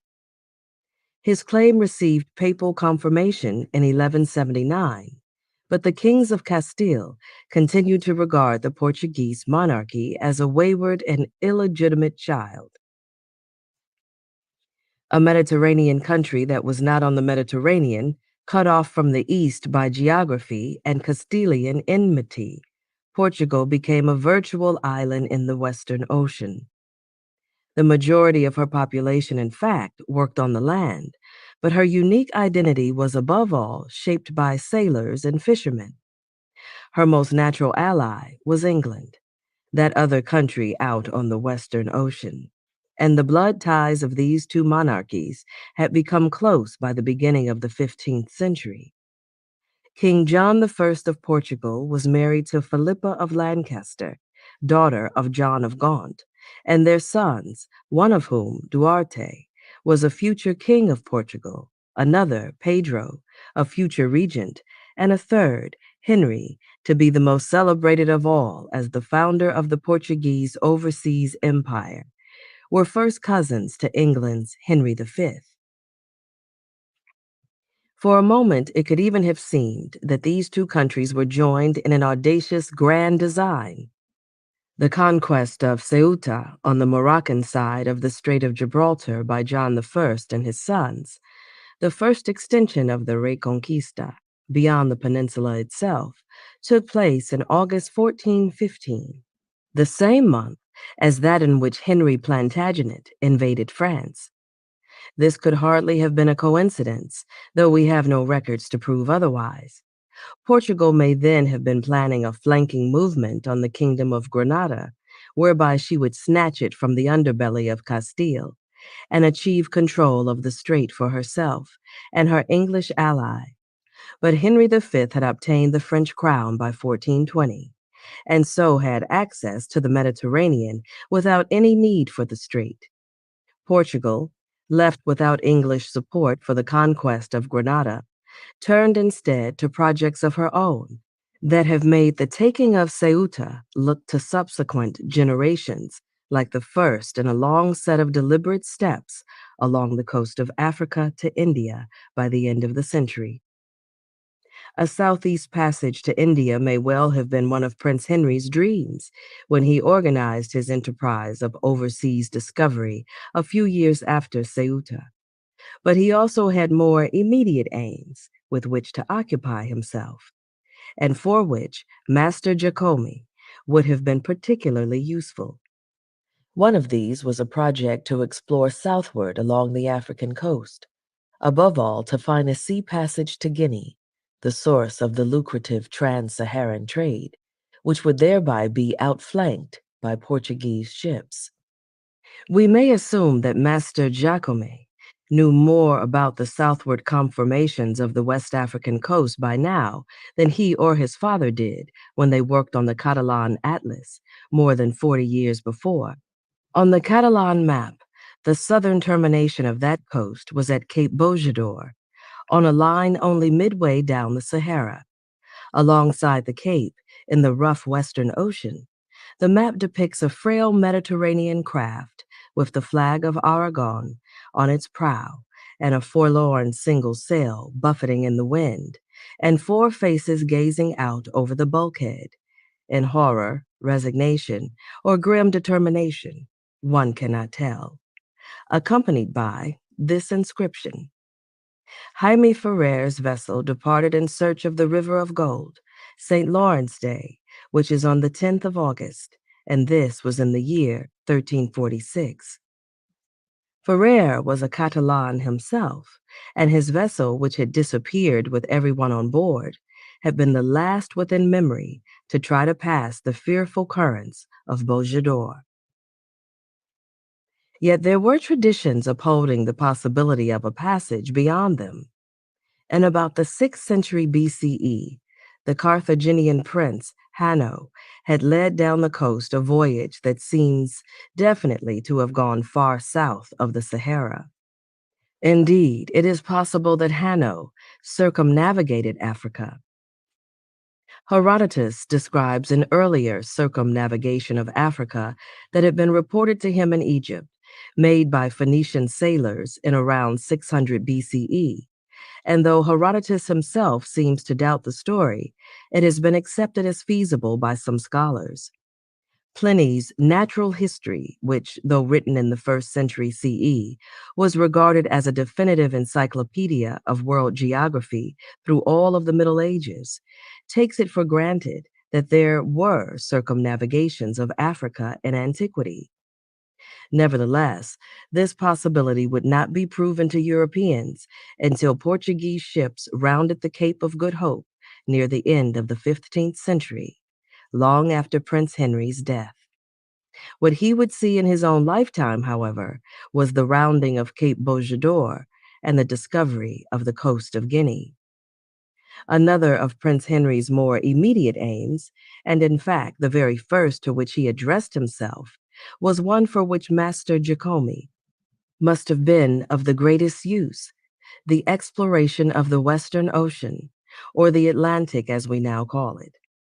The Catalan map shows a rich array of Atlantic islands with this inviting inscription: The Fortunate Islands are in the Great Sea, on the left-hand side, near the end of the west, but they are nearby. Isidore of Seville said in his 15th book, they are called fortunate because they are filled with all sorts of good things, grains, fruits, and trees, and the pagans believe that paradise is here on account of the temperateness of the sun and the fertility of the soil. Item: Isidore says that the trees here grow to at least 150 feet in height and are filled with fruits and birds. There is milk and honey here, especially on the island of Caprari, which is so named for the multitude of goats on it. Item: Canary Island is nearby, called Canary on account of the multitude of large, powerful dogs found there. Pliny, master of geography, said that among the Fortunate Islands there is one on which all the good things of the earth grow, and all kinds of fruits, without being sown or planted. On the heights of the mountains the trees are never without leaves or fruits, and have a lovely smell. People eat from them part of the year, then they harvest the grains. This is why the pagans of the Indies maintain that when they die, their souls go to these islands and live forever in the aroma of these fruits. They believe that this is their paradise, but in truth, this is only a fable. This inscription has a formidable classical pedigree. Much of it, though not the passage attributed to him, is to be found in Pliny, but he is far from the only author in antiquity to have written about the Insulae Fortunatae, also rendered Isles of the Blessed. Plutarch says of them in his life of Sertorius that rain falls there seldom and in moderate showers, but for the most part they have gentle breezes, bringing along with them soft dews, which render the soil not only rich for plowing and planting, but so abundantly fruitful that it produces spontaneously an abundance of delicate fruits, sufficient to feed the inhabitants, who may here enjoy all things without trouble or labor. The firm belief prevails, even among the barbarians, that this is the seat of the blessed. and that these are the Elysian fields celebrated by Homer. Some writers associated these islands with the Hesperides, the ladies of the West, proprietresses of the golden apples. The resemblances to Eden are palpable, except that this is a pagan Eden of the West, not a Judeo-Christian one of the East. It is yet another distinct direction in our compass card of the human spirit, from antiquity to our own times. The West was always to imply a notion of freshness and purity. Like Eden, the Fortunate Islands were associated with some ideal time in the remote youth of mankind, such as that described in the celebrated Golden Age passage of Ovid's Metamorphoses, when the earth itself, without being forced, had given forth all necessities on its own, and when men lived correspondingly of their own free will, without judges or laws. But, however ancient this condition, it never grew old.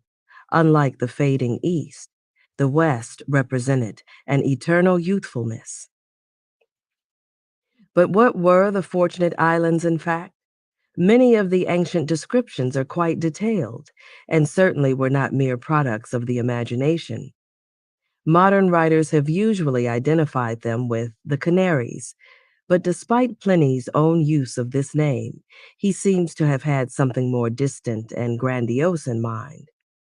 He located the Fortunate Islands more than 1,000 miles out on the ocean, and Plutarch put them similarly far away.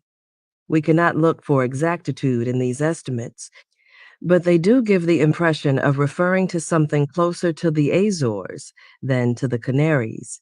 The Fortunate Islands could even have represented some dim notion of the Americas. There certainly are hints of this in the Catalan map. If so, we have struck a highly suggestive convergence of promised lands in the middle of the vast ocean sea, at the point where east meets west. Looking eastward, we have seen it as the islands far off of the Catalan map. That was a vision colored by the old Oriental perspective, filtered through the Jewish sources of Christianity. Now we are seeing it to the West, in a vision colored by Greco-Roman classicism, containing a touch of the pagan. By Prince Henry's time, in the light of the dawning Renaissance, some Christians even were locating the terrestrial paradise in the Fortunate Islands. Though a man, still so steeped in Jewish and medieval traditions as Abraham Crescus was, made it clear in the inscription just quoted that he regarded such notions as pagan and only a fable. His son may have come to see the matter differently, however. In general, the transformation of Hafuda Crescus into Master Jacome, his move westward across the peninsula from the more oriental world of his fathers into the spray of waters redolent of a new golden age, suggest a vexed and stumbling progress into the Renaissance and into fresh horizons for that quasi-religion of overseas discovery that his father had adumbrated. But the Fortunate Islands of the Catalan map were by no means a mere literary dream. A few of them, hinting at fragmented and ill-formed premonitions of possible Americas, were ambiguous and to remain so forever, but most of them were solid data for a man like Prince Henry. In particular, the map gives vivid profiles of the Canaries and the Madeiras, both rather accurately drawn, and of the Azores, which are represented erroneously but not unrecognizably. Presumably, by the time he came to Prince Henry in 1418 or earlier, Master Jacome had improved upon the knowledge displayed here. The Canaries had in the meantime become part of European history and were generally known. The other groups were still undiscovered in the language of the time, though knowledgeable Europeans clearly had been to them before. The Catalan map proves that the Madeira Islands were known quite well to Abraham and Hafuda Crescus, and to a handful or so of Italian sailors lost to history. for the name it gives the islands in this group are all Italian and are otherwise exactly the same as they are to this day. The principal island of the group is called Leñame, wood, on the map, and the Portuguese, when they got there, simply translated this as Madeira. The group was discovered by Prince Henry's ships in 1418, presumably with the expert navigational advice of Master Jacome, and was quickly and profitably colonized. The Azores were harder to find, but when they were found, these insulae fortunatae, like those of the Madeiras, proved to be blessed with good climate, good soil, and a complete lack of any indigenous population. The Portuguese were free to seek out their golden age on them without any native interference. This was not the case in the Canaries, however, which had become, even before Prince Henry began taking an interest in them, the scene of a kind of dress rehearsal for the discovery and conquest of America. They entered the clear but still flickering light of history toward the end of the 13th century, when a Genoese captain named Lancelote Malacello established a fort on the northeasternmost island of the group, which is called Lanzarote, in his honor to this day. His colony, if such it was, does not seem to have survived. The islands are not known to have been visited again until 1341, when a major expedition of discovery, trade, and perhaps colonization arrived there under Portuguese auspices, but including Florentine, Genoese, Castilian, and probably Catalan officers and sailors on its ships. This expedition achieved the first discovery on record of primitive peoples of the West. We might justly say New World peoples by Western Europeans, and we are fortunate to have had it commemorated for us in an appropriately remarkable narrative written by no less an author than Giovanni Boccaccio. According to the account Boccaccio compiled, he did not himself take part in the expedition. The two ships left Lisbon on July 1st, carrying horses, arms, and warlike engines for storming towns and castles, in search of those islands commonly called the Rediscovered. On the 5th day out, they came to a stony island, covered with goats and other animals, and inhabited by naked men and women who were like savages in their appearance and demeanor.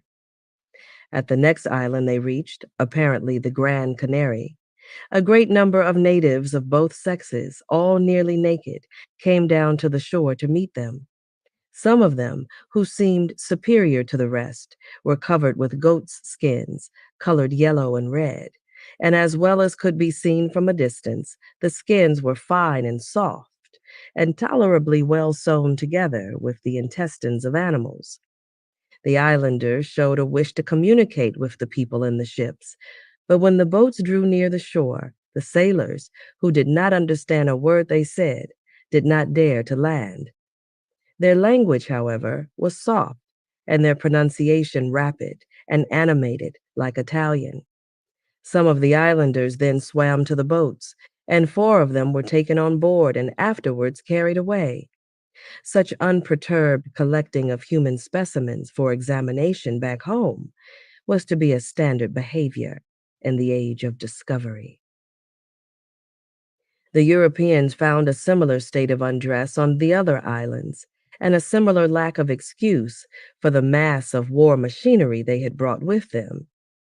To be sure, there was one adversary appropriate to any crusading Christian souls that may have come along, which turned up on one island where the sailors came upon a chapel or temple in which there were no pictures or ornaments, but only a stone statue representing a man with a ball in his hand. This idol, otherwise naked, wore an apron of palm leaves. They took it away and carried it to Lisbon.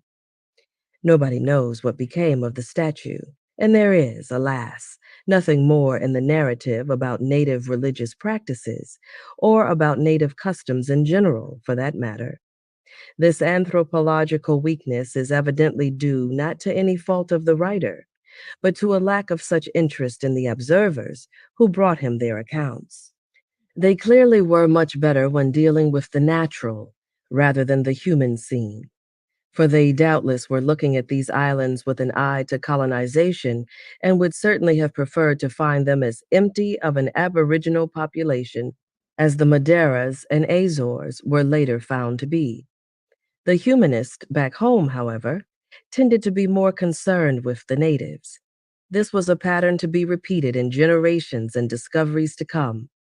Boccaccio's narrative suddenly finds new life towards the end, when it describes the four islanders who had been kidnapped. The vivid description suggests that the author had seen them with his own eyes. The four men whom they had carried away were young and beardless, and had handsome faces.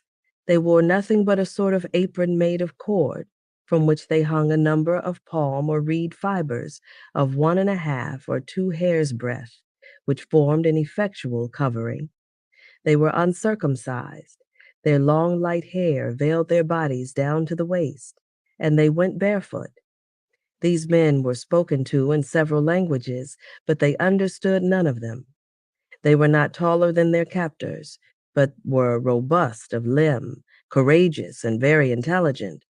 When spoken to by signs, they replied in the same manner, like mutes.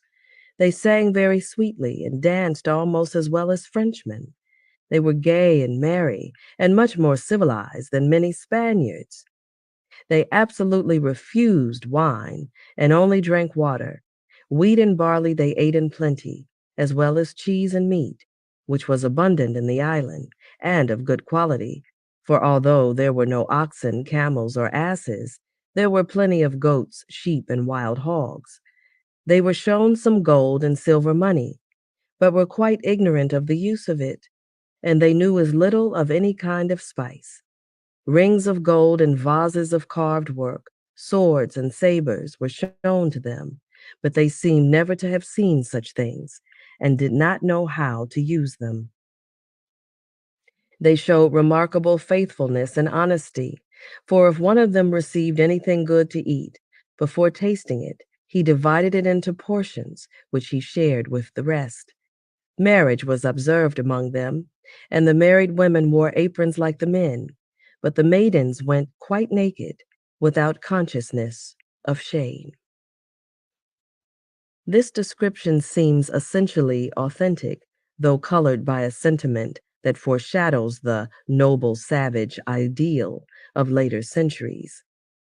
From virtually this day onward, observers steeped in the Greek and Roman classics, as Boccaccio was beyond most, seem unable to behold primitive men from the West without imparting to them some aura of the Golden Age. The naked maidens walking about with no sense of shame were to be a recurring, even an obsessive image. And we see here the beginnings of the humanist inclination to use this more natural existence as a stick with which to beat European self-satisfaction. Boccaccio's sly remarks about French dancing and Spanish urbanity reverberate forward to Montesquieu and beyond. There are not many clues here about the ethnic identity of the Canarians. Since that primitive culture has now disappeared entirely, one can only guess at its true nature today. But the consensus of modern scholarship is that the population of the islands came from nearby North Africa in pre-Islamic times and was of either Berber or Iberian stock. Either way, the large portion of those 14th century discoverers who came from the Iberian Peninsula could very well have sensed in these people something of their own primeval ancestry. In any case, it was the Canarians who, in various ways, provided Europeans with a model for future encounters with primitive peoples to the West, a model somewhat different in complexion from that of the encounters that were about to begin to the south.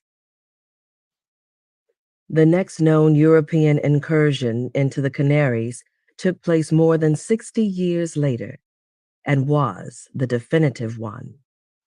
In 1402, a Norman knight named Jean de Betancourt led an expedition there that resulted a few years later in the conquest of most of the islands as a feudal domain for his heirs, under the suzerainty of the King of Castile.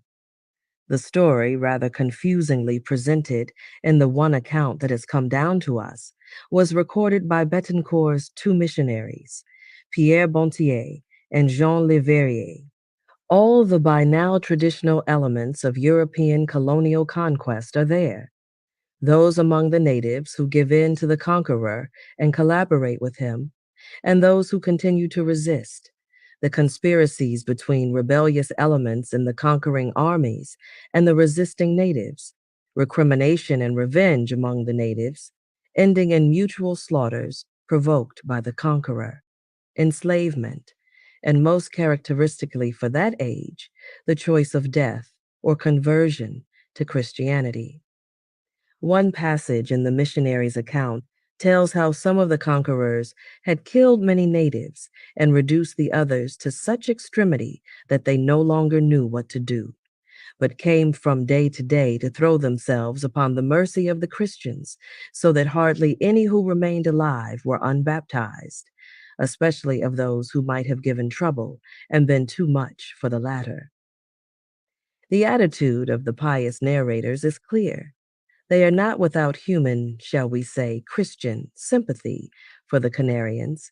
Time and again, for example, they demonstrate their vehement opposition to any attempts to carry off shiploads of natives and sell them in the slave markets of Europe and North Africa. This attitude, by the way, is shared by their commander and hero, Betancourt. Only unruly and mutinous elements try to engage in such traffic, and they usually are reprimanded by Betancourt, as well as by the two clergymen. But as for conversion to Christianity, this is a supreme good, so desirable that a little slaughter in the process of achieving it hardly seems to require comment by the missionaries.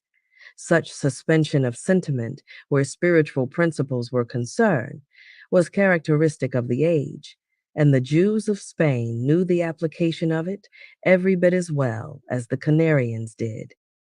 The travails of the Canarians were not ended with this Norman conquest, for the Portuguese were not ready to relinquish to Castilian control a claim over the islands that they had been making at least since 1341. Prince Henry sent a military expedition there in 1425 and inaugurated what was to be a half-century of intermittent warfare with Castile. In 1479, Portugal was to relinquish her claim at last, and the unified kingdom of Castile and Aragon would then complete its conquest of the Canaries in the same decade in which America was discovered for its monarchs. But by that time, the history of overseas discovery and racial encounters had become complicated by a whole new current arising along the coast of Africa. And it is to this that we must now direct our attention. Chapter 3. Prester John, or the Noble Ethiopian.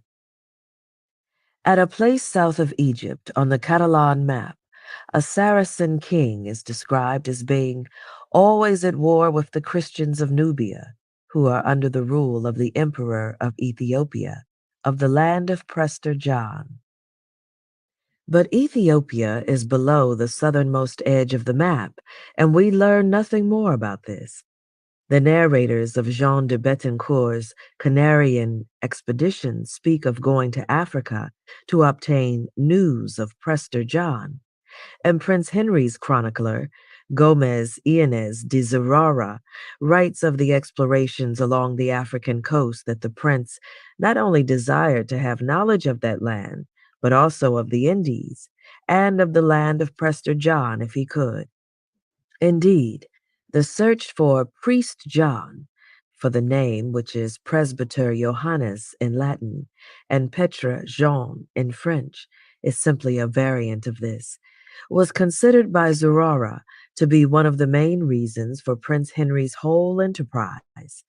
The legend of a Christian prince living at the other flank of the Muslim world had excited Europe for nearly 300 years, but Henry the Navigator's zeal to find him may seem surprising in the light of the dismal history of race relations that was to ensue as a result. For by this time, most educated Europeans considered Prester John to be black. This does not mean that they had yet specifically identified him with the Emperor of Ethiopia as we understand that designation today. That geography of the Middle Ages was too vague for this, and the legend more splendid than that monarch, or any monarch, ever has been. In fact, Prester John had not originally been placed in Africa at all. The legend made its first known appearance in Europe in the 12th century, when Bishop Hugh of Jabala arrived in Rome to appeal for a second crusade on behalf of the beleaguered Christian princes then established in the Near East as a result of the first. Hugh told a heartening story about a Far Eastern king named simply John, a Nestorian Christian who had invaded Persia not long before and conquered Ecbatana, its capital. John had then taken his army toward Jerusalem, intending to help its crusader king to defend it against Muslim attack, but had been unable to get his troops across the Tigris. Describing John as a descendant of those magi who had made obeisance to the infant Jesus and whose land he now ruled, Hugh said that he wielded an emerald scepter. Hugh's story may have been based on the exploits of an actual Tartar king. The Tartars were often in contact with the far-flung Nestorian Christian communities of Central Asia and had shown interest in Christianity from time to time. The idea that they might be descended from the lost tribes of Israel also helped encourage the dream that they would one day see the light, convert to Christianity en masse, and form the other jaw of a great Christian pincer movement against Islam. And, of course, the example of a mass conversion in the Central Asian steppes had been provided by the Khazars. Many Europeans evidently thought this had been a conversion to Christianity. Later on, there was to be a widespread but mistaken belief that Genghis Khan had become a Christian. The Tartar version of the legend was still strong enough in the late 13th century for Marco Polo to assume that a neighboring prince he had heard about while in Cathay was Prester John. But a new and more fantastic version had appeared in the latter part of the 12th century. Some 20 years after the Second Crusade advocated by Bishop Hugh had ended in failure. No doubt the Christian imagination was now in greater need of fantasy concerning the East, and this is what it got in the celebrated Prester John letter, a work of unknown provenance and authorship, which no longer exists in its original version. We know it today only through a multitude of recapitulations published in the ensuing centuries, in prose and in verse, in Latin and in the vernaculars, many of them embroidered with the fantasies of later generations. The summary that follows is based on an inferential reconstruction made in the 19th century of the original. The letter is purportedly addressed to the Christian emperor, in some versions, Manuel of Byzantium, in others, Frederick Barbarossa, by John the Presbyter, King of Kings and Lord of Lords, in order to describe himself and his realm, now that knowledge of our greatness has reached you. John claims to have exceeded all men in riches, virtue, and power. When he rides forth into war, he is accompanied by more than 100,000 cavalrymen and more than 1,000,000 foot soldiers, marching behind 13 enormous crosses made of gold and precious stones.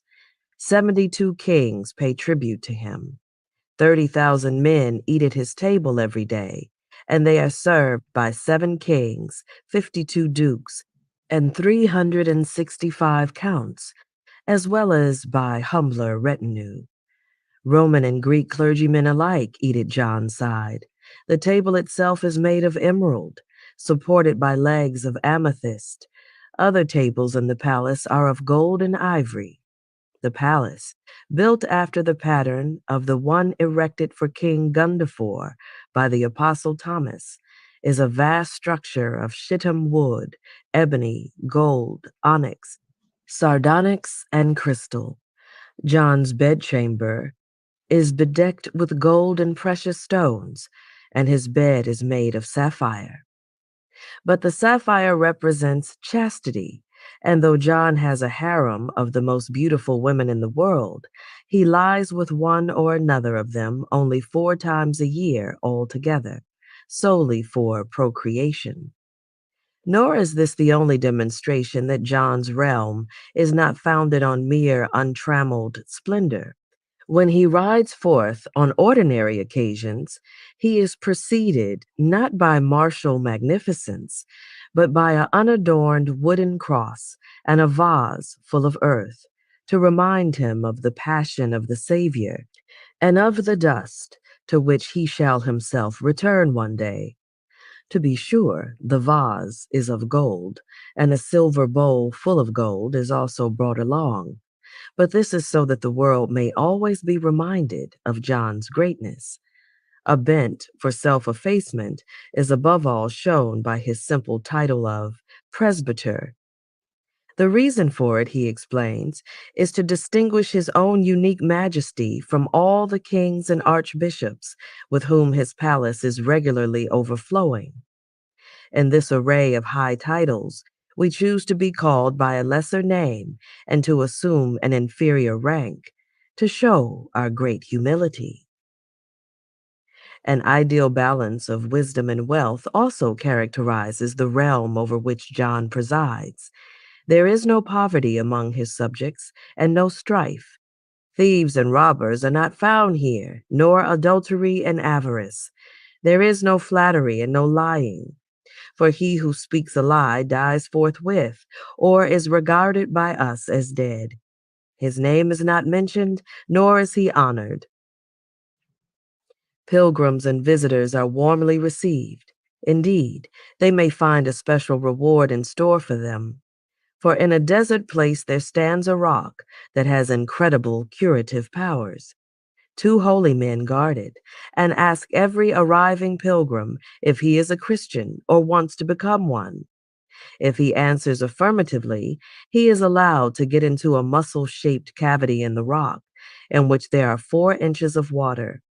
If the pilgrim's faith is sincere, the water will rise miraculously above his head 3 times, and he will be cured of his ailment. Despite such miracles of nature, the main feature of the landscape in Prester John's realm seems to be desert. It is dominated by a waterless sandy sea, on which the sand moves and swells into waves like the sea and is never still.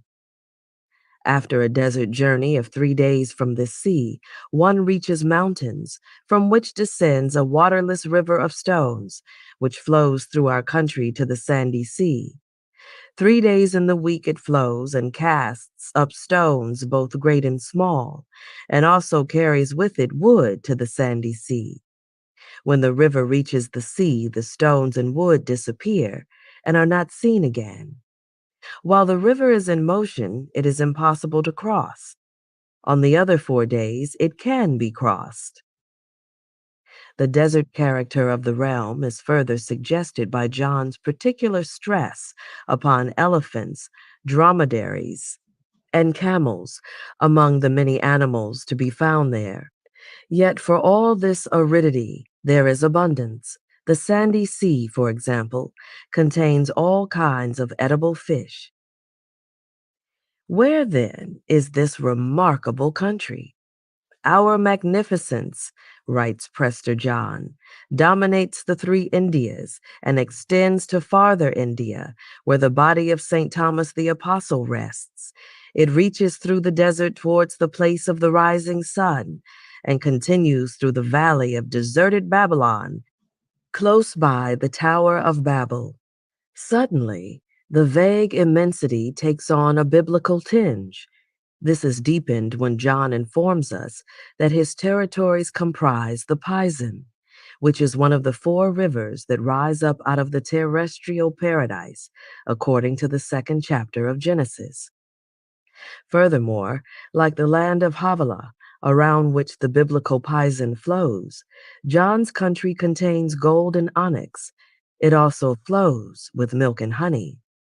A hint at the location of this realm is provided by Genesis chapter 2, verse 13, which tells us that another of the 4 rivers of Eden, the Gihon, compasseth the whole land of Ethiopia. John tells us that his palace is in Susa, the ancient capital of Persia, but this also implied proximity to Ethiopia in the vague geographical imagination of medieval Europe. As the centuries passed, the continental realm of the Prester John letter, clearly somewhat south of the original Tartar centers of the legend, was to be increasingly identified as Ethiopia. The Sarastro-like character who thus begins to emerge can be perceived as deeply bound up in the imagery and mythology of the ancient East. In some ways, he is another version of the noble non-European whose Western counterpart we have come upon in the Fortunate Islands. But there are significant differences. Unlike the Fortunate Islander, this sophisticated Oriental knows both the value of money and the necessities of war. The Western ideal was founded in a classical simplicity and closeness to a fresh and fertile nature, whereas this Oriental one reposes in a natural environment that is harsh, forbidding, and old, and that yields up minerals and miracles more readily than vegetation. The way of life envisioned for the West was essentially democratic. This Eastern one is the best of all possible monarchies. The Fortunate Islands beckon to pioneers, Prester John's domains to pilgrims and saints, while the noble savage sings of a future far from the clutter of decadent civilization. Our noble Ethiopian makes a last plea for the treasures, both material and spiritual, that may still be found among the rubble of a sacred past. He represents a kind of archaeological rediscovery, a digging up of Hellenistic Christian origins in the East, to which Western Europeans have finally been drawn in the age of the Crusades. The Prester John legend thus emerges as a Christian counterpart to those visions of a longed-for and ancient East that we have glimpsed among Muslims and Jews on the Iberian Peninsula. Indeed, it represents an assertion for Europe in general of that tolerant spirit represented above all by medieval Spain, an acceptance of that East in some of its cultural and racial complexity. In fact, the Prester John letter may, at least in part, have Jewish roots. In the desert that separates the mountains from the sandy sea, the writer tells us an underground rivulet turns into a large river in which an abundance of precious stones is to be found. Beyond this river, he goes on, are 10 tribes of Jews who, though they pretend to have their own kings, are nevertheless our servants and tributaries. Nothing more on the subject is said in the original version of the letter, but it is noteworthy that in the embroidered versions produced by later generations, this passage is among the ones that underwent the greatest amplification. In an English version of 1507, for example, the weak kings of the above passage become a great king of Israel, whom Prester John concedes to be twice as strong as I am. His domains are twice as great as all Christendom in Turkey, and he hath under him 300 kings, 4,000 princes, dukes, earls, barons, knights, squires, without number. Here he seems to have become an alternate version of Prester John himself. Indeed, it is very likely that some sort of identification between Prester John and the King of Israel, between the remote realm of Christians and the final refuge of the 10 lost tribes, lies buried in the very sources of this legend. This possibility seems very close to the surface in the early Central Asian version provided by Hugh of Jabala, with its intimations of Tartars and the king of the Khazars. Only a generation after Bishop Hugh, the celebrated Jewish traveler Benjamin of Tudela described a relationship he had heard about between 4 of the lost tribes and a nomadic people called the Kofar al-Turak on the Central Asian steppes. The Kofar al-Turak evidently were not Christians, but their purported relationship with some of the lost tribes resembles that of Prester John, and could have had something to do with the making of the latter's legend. But the most probable Jewish source for the Prester John letter that we know of is the narrative of a curious figure of Jewish history, Eldad the Danite. Making his appearance toward the end of the 9th century, Eldad traveled through Mesopotamia, North Africa, and Spain, sojourning with the Jewish communities in these places and telling them an astounding story that their rabbis and scholars took quite seriously. He said he was a member of the tribe of Dan, which was now living with 3 of the other lost tribes beyond the rivers of Ethiopia. Dan had left the kingdom of Israel long before the conquest by the Assyrians in 722 BCE, for it had refused to participate in Jeroboam's revolt against Solomon's son, Rehoboam, and had gone into exile instead. The Danites had thought at first of going to Egypt, but it was forbidden them to return to the scene of their ancient servitude. Then, finally, God gave them good courage and advice, namely, to go up the river Pison until they reached the land of Ethiopia, which they found fertile, with numerous vineyards and gardens. Thus the Danites dwelled here for many years, multiplying and increasing greatly. They were then followed by 3 other tribes, Naphtali, Gad, and Asher, who crossed the desert and encamped until they came to the land of the Danites.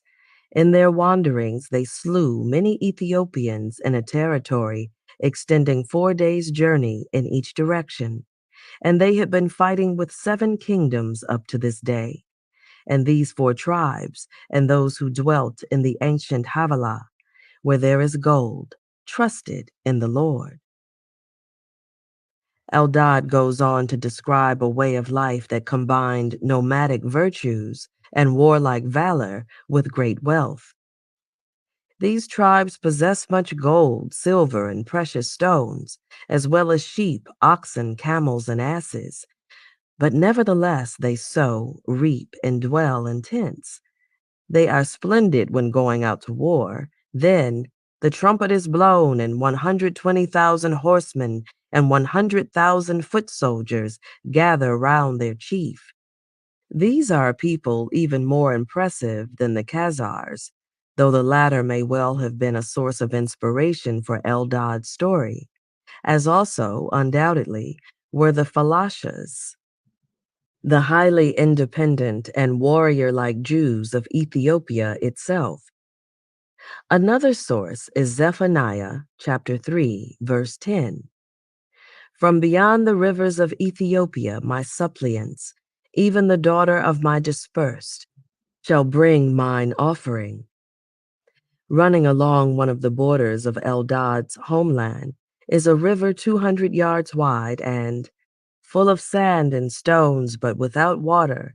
The stones make a great noise like the waves of the sea and a stormy wind, so that in the night the noise is heard at a distance of half a day's journey. And this river of stone and sand rolls during the 6 working days and rests on the Sabbath day. As soon as the Sabbath begins, fire surrounds the river, and the flames remain until the next evening when the Sabbath ends. Thus, no human being can reach the river for a distance of half a mile on either side. The fire consumes all that grows there. This river, called the Sambatian, clearly is an ancestor of the river of stones in the Prester John letter. This is especially evident in the 1507 English version cited above, where its traits even include that of stopping only on Saturday. Eldad, in accordance with an already ancient Jewish tradition, from which he differs only in locating the river in Ethiopia instead of Syria, has made the legendary Sambatian a boundary line between the lost tribes and their neighbors. We have seen it functioning just this way in the Prester John letter, but the neighbors across the river in Eldad's account are not Prester John and his Christian subjects. Here, rather, is Eldad's description of them. There is also the tribe of Moses, our just master, which is called the tribe of Janus, because it fled from idol worship and clung to the fear of God. A river flows round their land for a distance of 4 days' journey on every side. They dwell in beautiful houses provided with handsome towers, which they have built themselves. They sow and reap and have all sorts of gardens with all kinds of fruit and cereals, namely beans, melons, gourds, onions, garlic, wheat, and barley. And the seed grows 100-fold. They have faith. They know the law. Moreover, they see nobody, and nobody sees them, except the 4 tribes who dwell on the other side of the rivers of Ethiopia. They see them and speak to them, but the river Sambatian is between them. They have plenty of gold and silver. They sow flax and cultivate the crimson worm and make beautiful garments.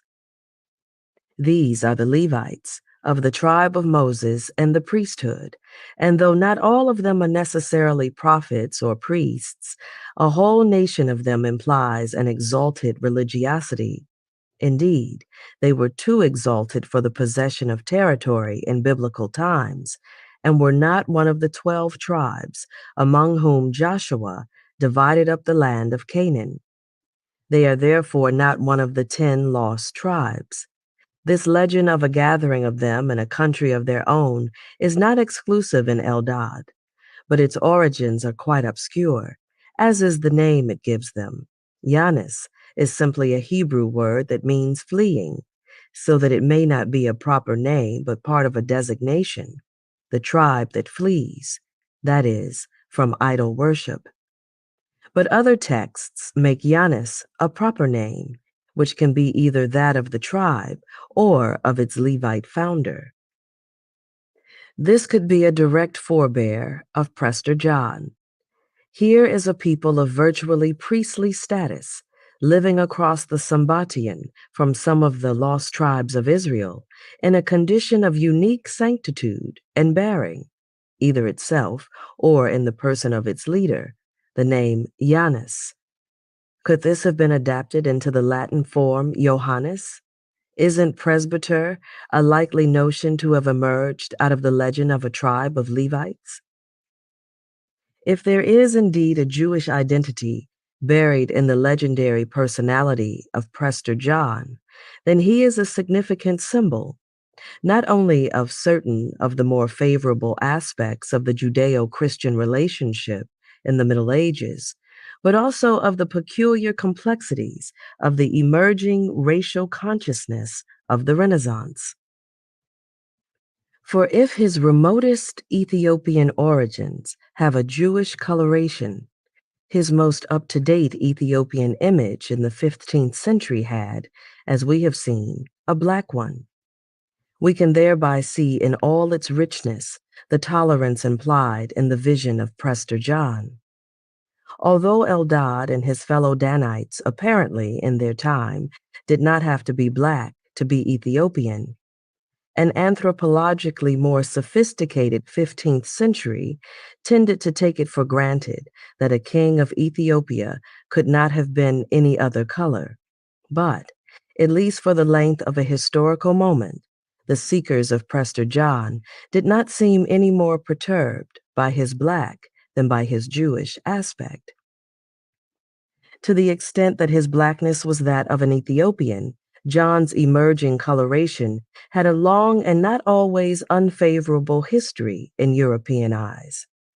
It should be pointed out that, like the geographical term Ethiopia, the anthropological ones, Ethiop and Ethiopian, were, in ancient and medieval times, thoroughly ambiguous.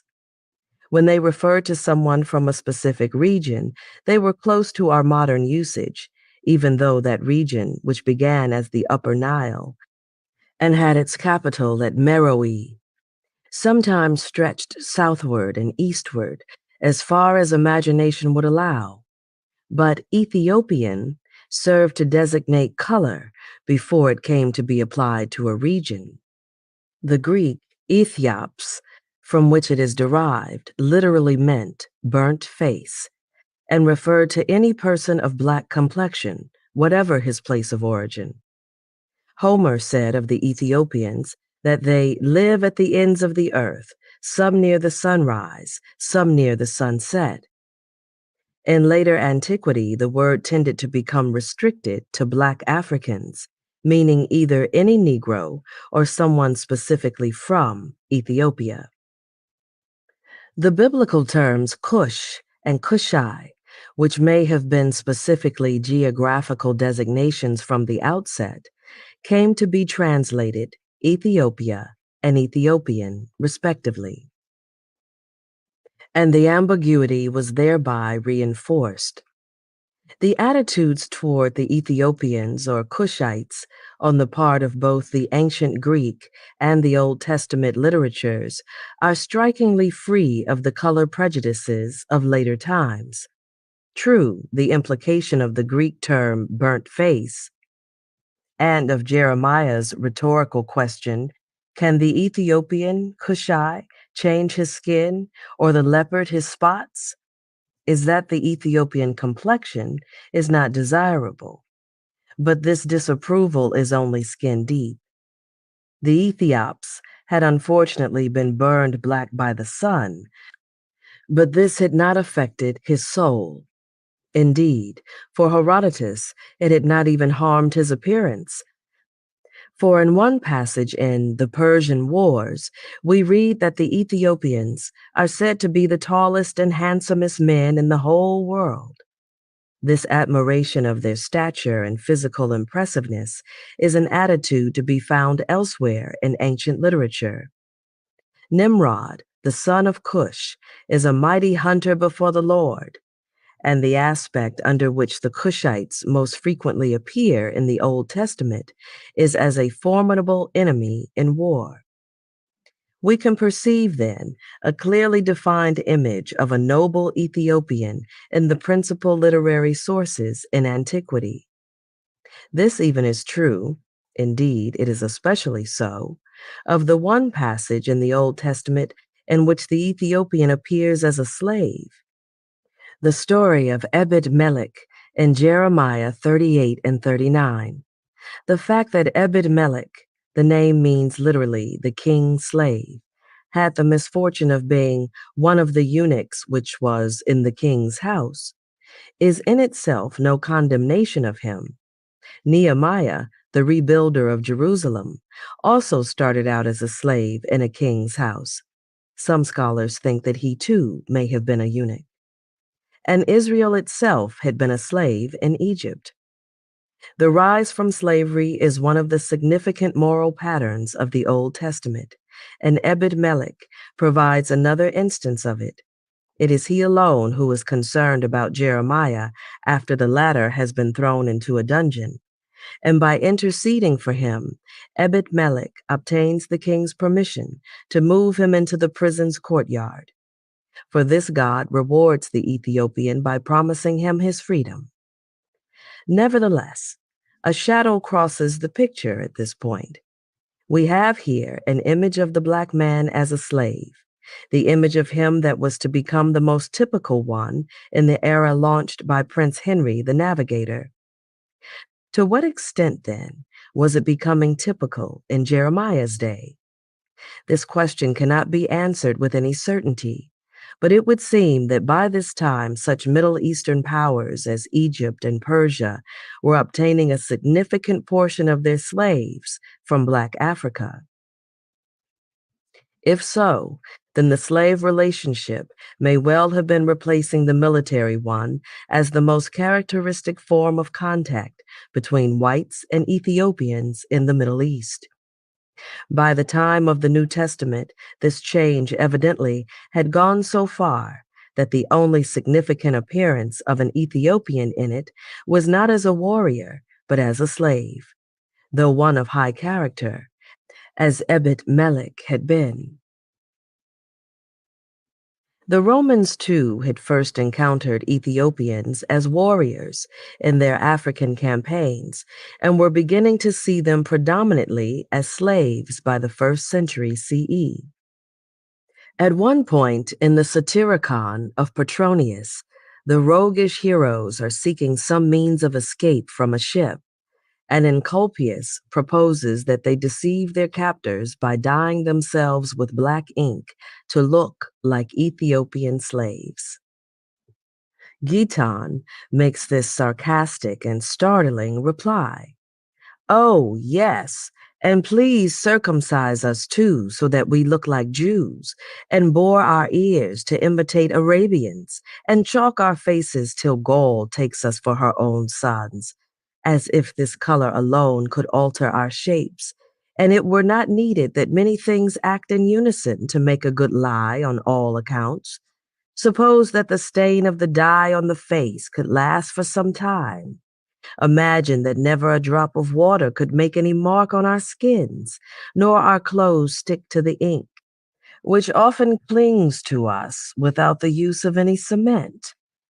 But tell me, can we also make our lips swell to a hideous thickness, or transform our hair with curling tongs, or plow up our foreheads with scars, or walk bow-legged, or bend our ankles over to the ground, or trim our beards in a foreign cut? Artificial colors dirty one's body without altering it." In more ancient times, all Roman slaves, like all Greek ones, had been white, and even by Petronius's day, the great majority of them were chalky-faced Gauls and other European types. But clearly, the increasing number of Black Africans coming into the Roman slave markets was making a strong impression on the imagination and threatening to efface the noble Ethiopian image of earlier times. We shall see something similar take place in the 15th and 16th centuries. Furthermore, there are signs that a conscious effort to defend the virtues of the Negro against detractors arose in late antiquity among men of goodwill. Among Romans or Greeks of philosophical bent, for example, Black men were not necessarily to be scorned as slaves or feared as warriors, but could be admired as gymnosophists. Primarily a phenomenon of India, which, as we have seen, often was confused with Ethiopia. The gymnosophist seems to have been an early type of guru who practiced nudity as part of a physical regimen that brought him close to nature and to the mysteries of the universe. Pliny could therefore write this way about Ethiopia. "It is known that many of the inhabitants are more than 7 feet 6 inches high, never spit, do not suffer from headache or toothache or pain in the eyes, and very rarely have a pain in any other part of the body. So hardly are they made by the temperate heat of the sun, and that the sages of their race, whom they call gymnosophists, stay standing from sunrise to sunset, gazing at the sun with eyes unmoving, and continue all day long standing first on one foot, then on the other in the glowing sand." But the warmest tribute in all antiquity to the gymnosophists and to the Ethiopians came in the form of a novel written in Greek in the 2nd or 3rd century CE by a man who possibly was both. Unfortunately, we shall never know for sure, since all we have on the author of the Ethiopica is what he tells us in a postscript, that he is a Phoenician of Emesa, of the race of the sun, the son of Theodosius, Heliodorus. Despite his Levantine home and national designation, his reference to a solar lineage, even his name, Heliodorus, probably a pseudonym, means child of the sun, suggests blackness of skin, and an allegiance to gymnosophy. Like that more celebrated Hellenistic romance, Daphnis and Chloe, the Ethiopica describes the endless trials of a pair of beautiful young lovers. But unlike that book, which contains a noticeable bias in favor of what today might be called the Nordic ideal of beauty, it is also a treatise on the virtues of a more Southern type. Indeed, in a sense, the book is a defense of the South itself, of the mysterious, sun-scorched regions from which Black men and women come. In the story, Theogenes, the young hero, is a pure Greek and a descendant of Achilles. But his beloved Chariclea turns out to be something else again. At first, she and the reader both believe her to be Greek, as do Theogenes and almost everyone else. She enters as a votary of Artemis, who carries a quiver of arrows on her back and wears a laurel on her head. But slowly, as the two lovers follow a vexed odyssey from the Thessalian north, through the heartlands of Greece, and then of Egypt across the water, southward to Ethiopia itself, the truth about Chariclea emerges. She is an Ethiopian princess. This proves to be no problem, however. Rather, it is the wisdom of Ethiopia, represented by the gymnosophists, that enables the couple to cut through a final set of moral difficulties and have a royal wedding. The South emerges as a shrine of wisdom, nobility, and beauty equal to any in the Hellenic North. But what about color? The author handles it gingerly and, in the end, evades the issue. Chariclea, who is of such inexpressible beauty as to be supposed divine, apparently has a somewhat exotic appearance, but she is white. On the other hand, her royal parents, King Hydaspes and Queen Persina, turn out to be the normal color of Ethiopians. How had all this come about? Here is Queen Persina's explanation to her daughter. When I brought you to birth, I found you white, a complexion alien to the native Ethiopian tint. I knew the reason for this. When I consorted with my husband, I was looking at the picture which represented Andromeda, just as Perseus had brought her down from the rock, and my offspring unhappily took on the complexion of that body. Perhaps in that moment, Persina had been wondering why so white a heroine of Greek mythology as Andromeda had become associated with Ethiopia in the first place. In any case, the Greek power of whiteness had triumphed once again, and Queen Persina had known she would have a hard time explaining the situation to her husband. How could we two, both Ethiopians, produce a white child? He asks at the end, when he has been presented with his long-lost daughter. Queen Persina had dealt with the problem by turning over her infant daughter to a Delphic priest and telling her husband that the child had died. For the rest, there are occasional, somewhat furtive mentions of the color of individual Ethiopians in the book, but in the final scene of reconciliation, the blinding glow of the sun covers all complexions with the same radiance. For, as the Delphic priest tells the Ethiopians, who worship the very orb that has burned them black, Apollo is your own ancestral deity, being identical with the sun. What better symbol could be offered for the ultimate kinship of blonde and black? A similarly blanched vision of the noble Ethiopian is presented in another Greek novel of a century or two later, The Romance of Alexander the Great, by the pseudo Callisthenes. Among the adventures attributed to its hero in this major source book for the Alexander legends of the Middle Ages are a philosophical encounter with the gymnosophists of India and a vaguely erotic encounter with Queen Candace of Ethiopia. The dialogue with the gymnosophists ends in a victory for the Indian wisdom over the Greek. The encounter with Queen Candace, a small novel in itself, is as much a brief for the virtues of Ethiopia as Heliodorus's novel was. When Alexander travels through its countryside to meet the queen, he sees marvels suggestive of the later realms of Prester John, crystal-bearing mountains which reached as high as the clouds of heaven, and deep caves with rocky descents, which an Ethiopian prince describes as the dwelling place of the gods. When Candace first appears to Alexander, she is dazzling in her royal crown, revealing her very great height and her godly face.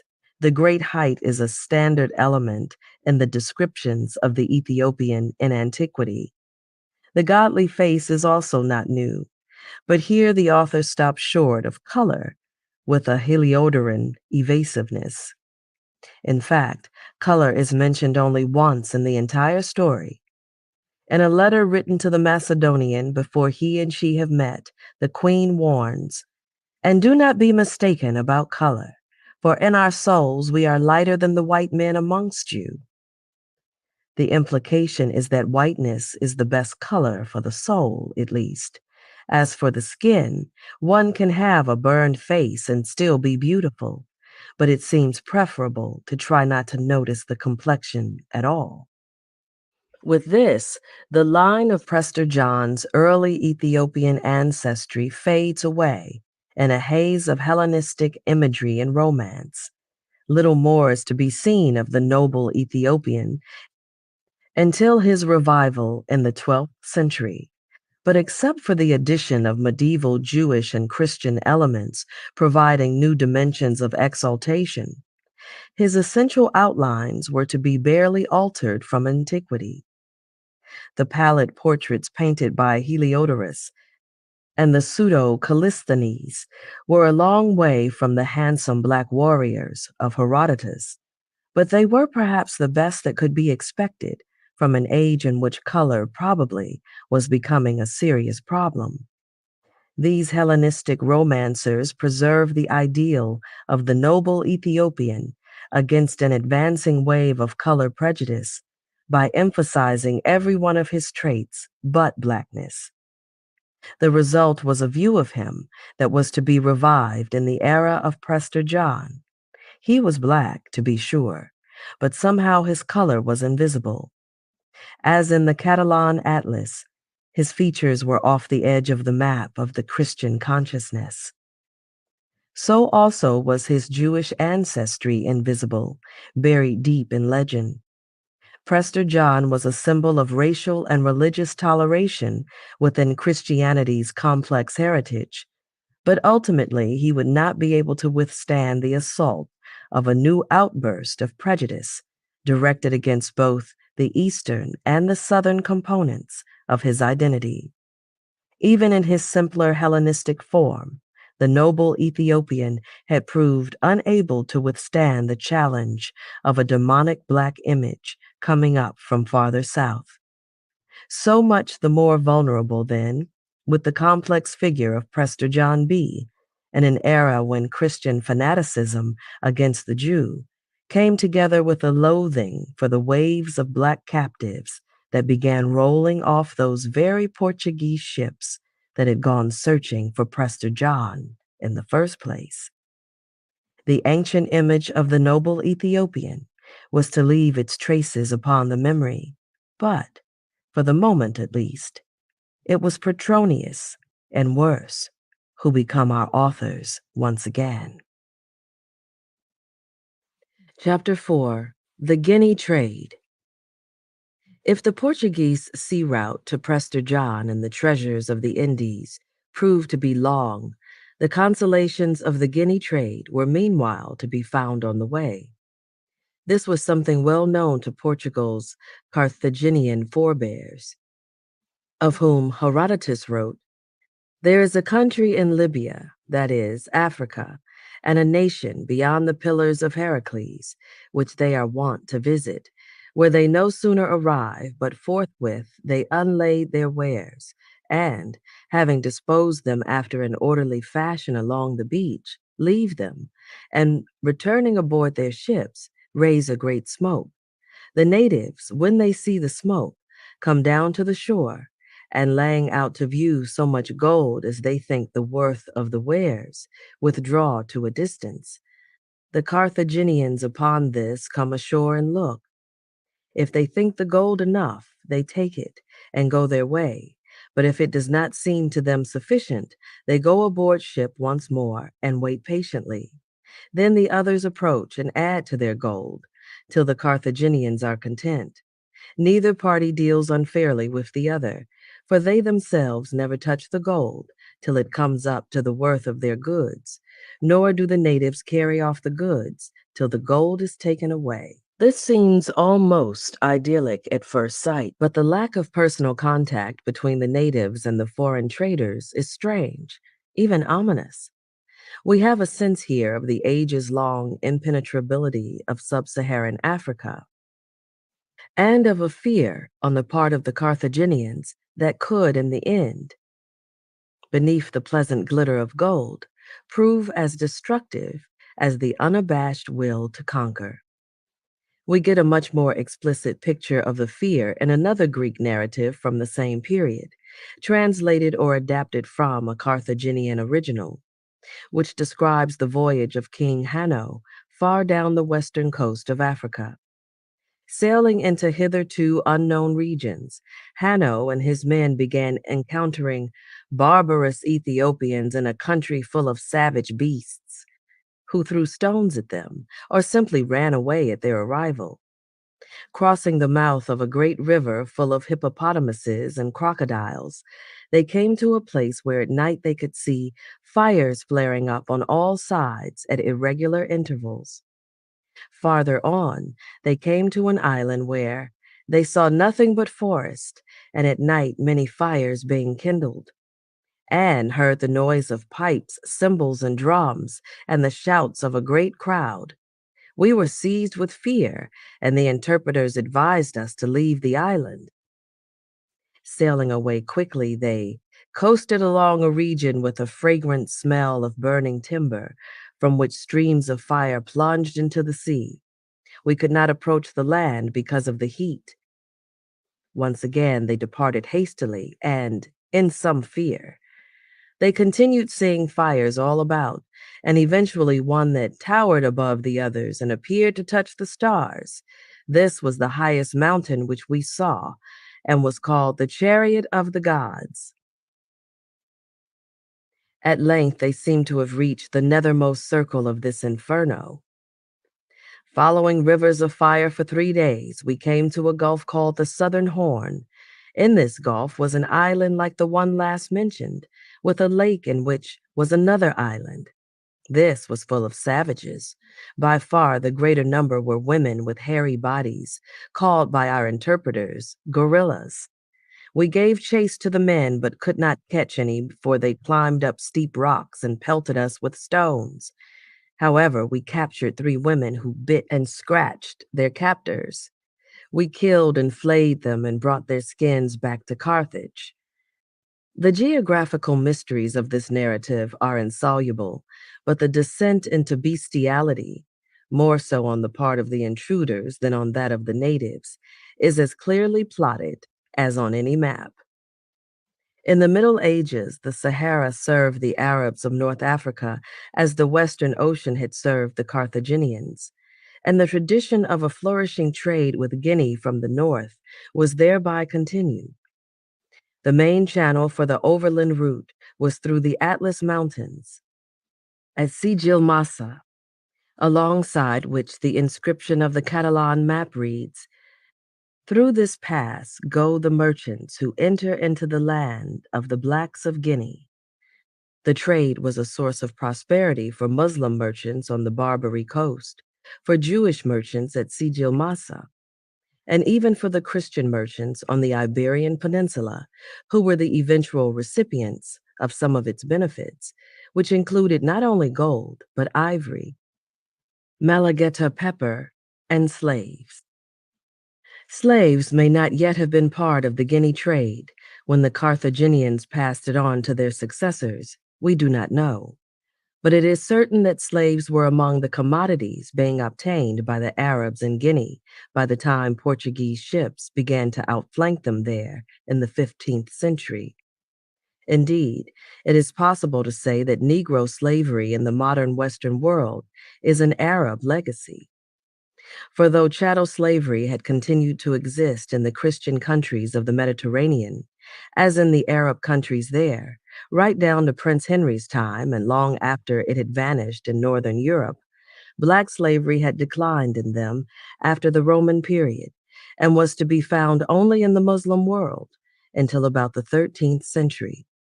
From then on, small numbers of Black slaves began appearing in Christian Iberia as a direct result of the Moorish presence on the peninsula. This does not mean that the slaves of medieval Islam had only been Black. They were of many complexions and from a wide variety of countries, as in Greco-Roman antiquity. But since the days of the Persian Empire at least, the Middle East had always had an especially large number of Blacks among its slaves, and the Arabs had inherited this tradition. By the 8th century, the image of the Negro in the Arab imagination was mainly that of a slave. Jahiz of Basra, an Arab writer of that epoch, who was perhaps partly Negro himself, defended Blacks against accusations of low intelligence by saying that since most Arabs knew them only as slaves, proper conditions for making such a judgment did not exist. His native Basra in Iraq became the scene of the greatest slave revolt of the Middle Ages in 869, and virtually all of the hundreds of rebels were Black. One of the Arabic words for slave, abid, eventually became fixed as a specific term for a Black slave, and in some dialects, it came to be used as the term for Blacks in general. Some Arab authors found sanction for the advancement of Black slavery in Noah's outburst against his son Ham, when he said, "Cursed be Canaan, a servant of servants shall he be unto his brethren." This only singles out one of Ham's sons, but many Arabs, and later many Christians too, held that it condemned all of them to slavery. Indeed, one Arab tradition maintained that Blackness itself had been inflicted upon Ham's descendants by a curse from Noah, either this one or another to be found between the lines. With the gradual emergence of the notion that the slave status typified the Negro, there also developed among Arabs a vehement anti-Black prejudice. Not that all Arab color prejudice was directed against Blacks, pale-skinned Northerners, like Petronius's chalky-faced Gauls, also were considered to have fallen short in flesh and spirit of the Mediterranean olive ideal of beauty. Said al-Andalusi, the Spaniard, an 11th century writer of Toledo, observed that the cold northern climate was what made peoples like the Slavs and the Bulgars, two other prominent sources of chattel slaves in both Christendom and Islam, hence the derivation of our word slave, pale of color, lank-haired, fat, coarse-humored, and stupid. But, on the other hand, according to Said, it was the excessive heat of the sun that had blackened the skin of the southern peoples, made their hair woolly, and so roasted their spirits that they lack self-control and steadiness of mind and are overcome by fickleness, foolishness, and ignorance. In the long run, this latter prejudice was the stronger, no doubt partly because light skins more easily became invisible in Arab society after a generation or two than black skins. Arab literature has many examples of an anti-Negro prejudice that apparently was taken for granted, but none are more vivid than those found in the Arabian Nights, which abounds with images of boorish and lustful blacks that could have come out of an American slaveholder's nightmares. In the story of King Shahryar and his brother, the king spies on his wife having a secret liaison that is described in Richard Burton's English like this. The queen, who was left alone, presently cried out in a loud voice, "Hear to me, O my lord Said," and then sprang with a drop leap from one of the trees, a big slobbering blackamoor with rolling eyes which showed the whites, a truly hideous sight. He walked boldly up to her and threw his arms round her neck, while she embraced him as warmly. Then he bussed her, and winding his legs round hers, as a button loop clasps a button, he threw her and enjoyed her. The very long frontier between the Muslim world and Black Africa was surely one of the reasons why so many of the Arabs' slaves came from there. But, on the other hand, this did not seem to lead to much acquaintance with Blacks in their own habitat. Only a few hardy Arab travelers made their way across desert and grassland into the hot, obnoxious tropics. The celebrated 10th century traveler from Baghdad, Ibn Hakul, visited the Negro Empire of Ghana and manifested what seems to be a typical attitude when he wrote, "I have not described the country of the African blacks and other peoples of the torrid zone, because naturally loving wisdom, ingenuity, religion, justice, and regular government, how could I notice such people as these, or magnify them by inserting an account of their countries?" But he ought to have opened his eyes more to what perhaps would have been a wholly different experience of Negroes from the one he was familiar with. This, at any rate, was what was discovered some 400 years later by the greatest of Arab travelers, Ibn Battuta, when he went to West Africa. At first he was disgusted at the sight of a people he had known only as slaves, behaving as masters in their own country. But in time, this was precisely what he learned to respect. Then he could write, "The Negroes possess some admirable qualities. They are seldom unjust and have a greater abhorrence of injustice than any other people. There is complete security in their country. Neither traveler nor inhabitant in it has anything to fear from robbers or men of violence. They do not confiscate the property of any white man who dies in their country, even if it be untold wealth. On the contrary, they give it into the charge of some trustworthy person among the whites until the rightful heir takes possession of it." Ibn Battuta also admired the punctilious observance of the Quran that he saw among them, for he was in Muslim country. Indeed, his visit had taken place not long after the reign of the great black Muslim king, Mansa Musa of Mali. The whole atmosphere seems redolent of a Western Muslim version of the realm of Prester John. But Guinea never was to be a promised land, either for Arab or for European. For the outsider, it was always rather a vast circumference, rimmed by desert and by sea, out of which highly valued commodities came, but within which was a darkness that was either unappealing, forbidding, or terrifying. Nor was there ever any need to penetrate it, since the blacks of West Africa were always the most cooperative of traders, whether with Arabs from across the desert or with Carthaginians, and later Portuguese from across the sea. These factors, along with the formidable military prowess of the blacks and the relative indifference of the early Portuguese to the conquest of continents, were what spared Black Africa the fate of the Canaries and of the Americas until the 19th century. But they also helped to seal the fate of the slaves brought out of Guinea, first by Arab caravans and then by Portuguese ships.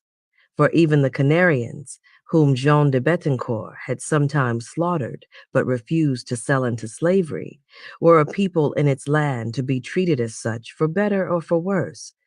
But the Guinea slaves were mere commodities.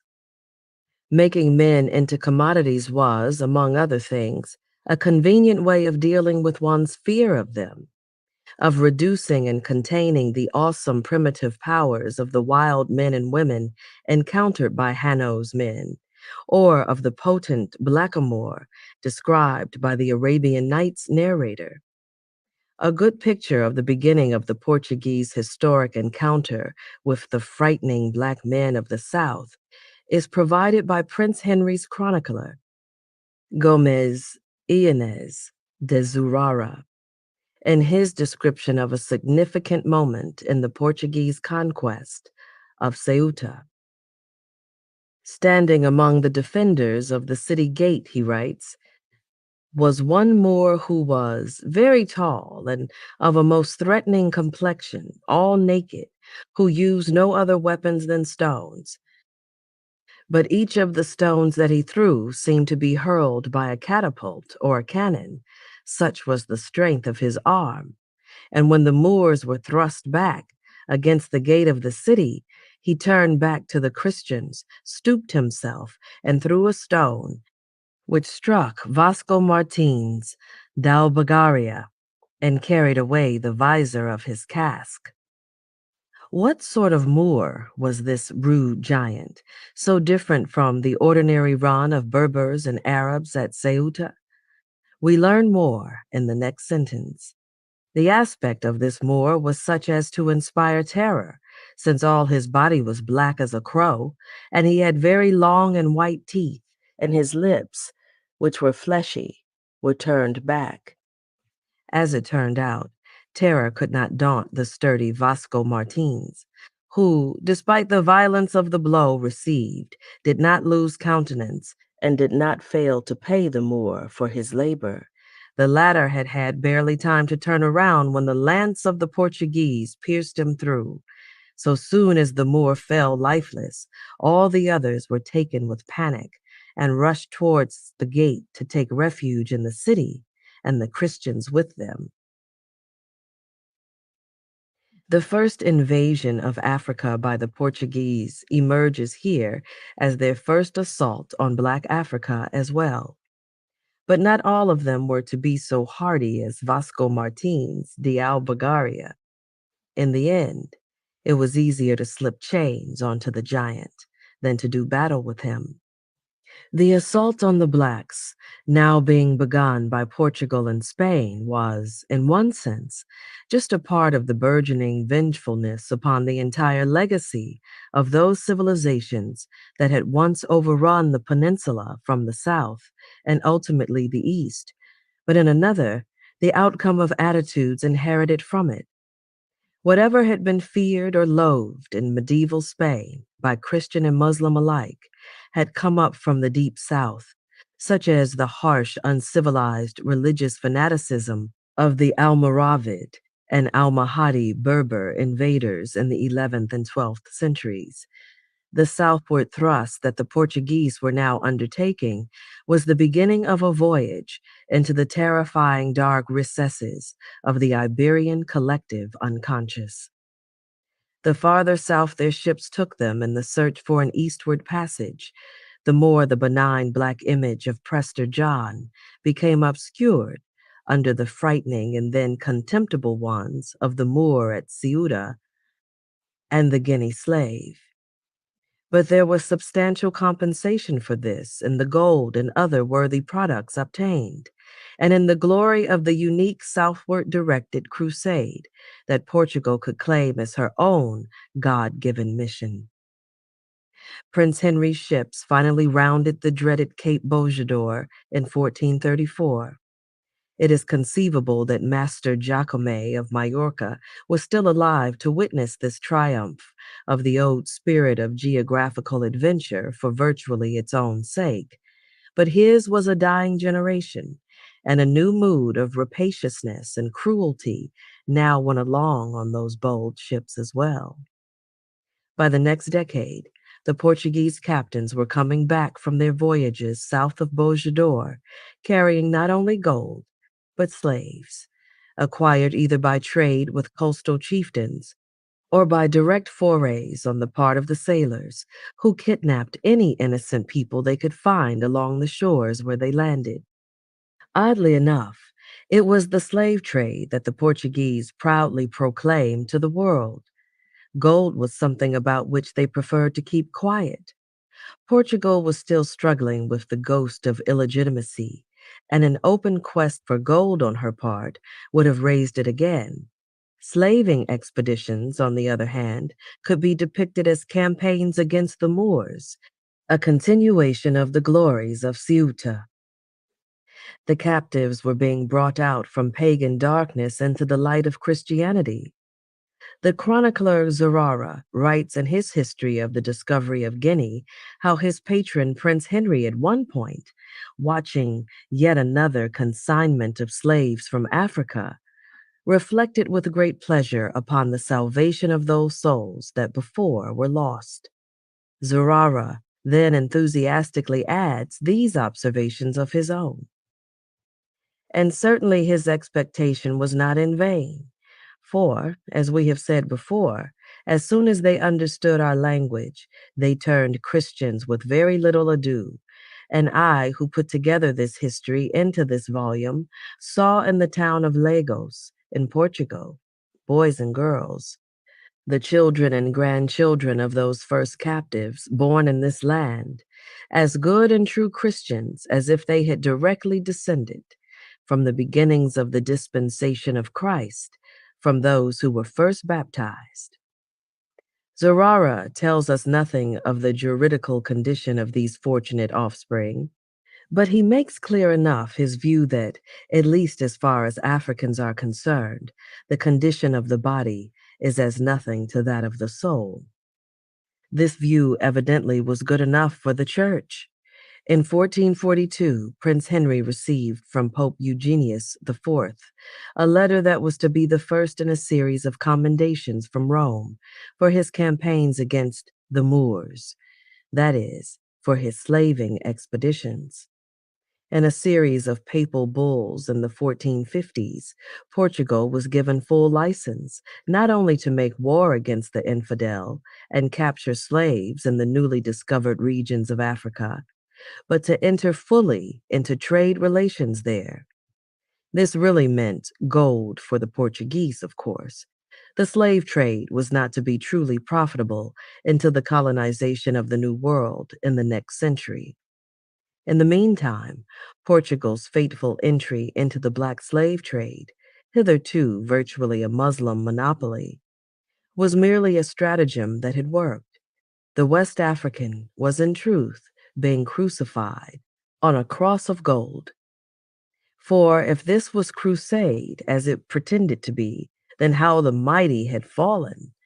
Zurara rarely describes a conquest of which a man, not to mention a holy warrior, could really be proud. When the victims are obtained by capture rather than trade, they seem usually to be unsuspecting villagers sitting at home or around their campfires, women and children carrying jugs down to wells, the aged and the infirm left behind when the other inhabitants have fled, or the like. At times, our historian even seems a bit embarrassed when telling some of the tales of conquest his doughty crusaders have brought home for him to transcribe. A vivid example of such dubious valor is given when one Stephen Afonso, stalking woods near the coast with several companions, comes upon a Guinea, as the blacks were then being called by the Portuguese, chopping wood outside his home and unaware of the danger behind him. Stephen Alfonso began to move forward, and what with the careful guard that he kept in stepping quietly, and in the intentness with which the Guinea labored at his work, the Guinea never perceived the approach of his enemy until the latter leaped upon him. And I say leaped, since Stephen Alfonso was of small frame and slender, while the Guinea was of quite different build.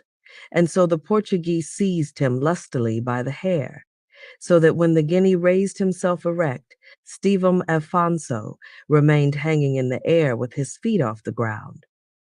The Guinea was a brave and powerful man, and he thought it a reproach that he should thus be subjected by so small a thing. Also, he wondered within himself what this thing could be. But though he struggled very hard, he was never able to free himself, and so strongly had his enemy entwined himself in his hair that the efforts of those two men could be compared to nothing else than a rash and fearless hound who has fixed on the ear of some mighty bull. In the ensuing action, the Guinea goes on behaving in the noble way that has clearly appealed to the touch of poetry in Zurara's imagination. The two other Portuguese who had been with Stephen Alfonso at this encounter come forth to help him at last, but the Negro shakes them off and runs into the woods. Rather than fleeing, however, he picks up a spear and attacks the lone Portuguese who had remained back at the small boat in which all four had landed. The latter is saved only by the arrival of the three original assailants, who fight off the Negro and a companion who then comes to his aid. The two blacks are forced back into the woods, and the four Portuguese waste no time about pushing off in the boat and heading back to their ship.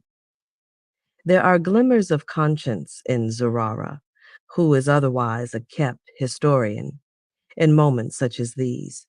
But conscience was not rife among the Portuguese in relation to Black Africa, where they were to remain Stephen Alfonsos in that epoch, leaping onto the backs of men or onto women on their backs, paying virtually no price and responsibility at all.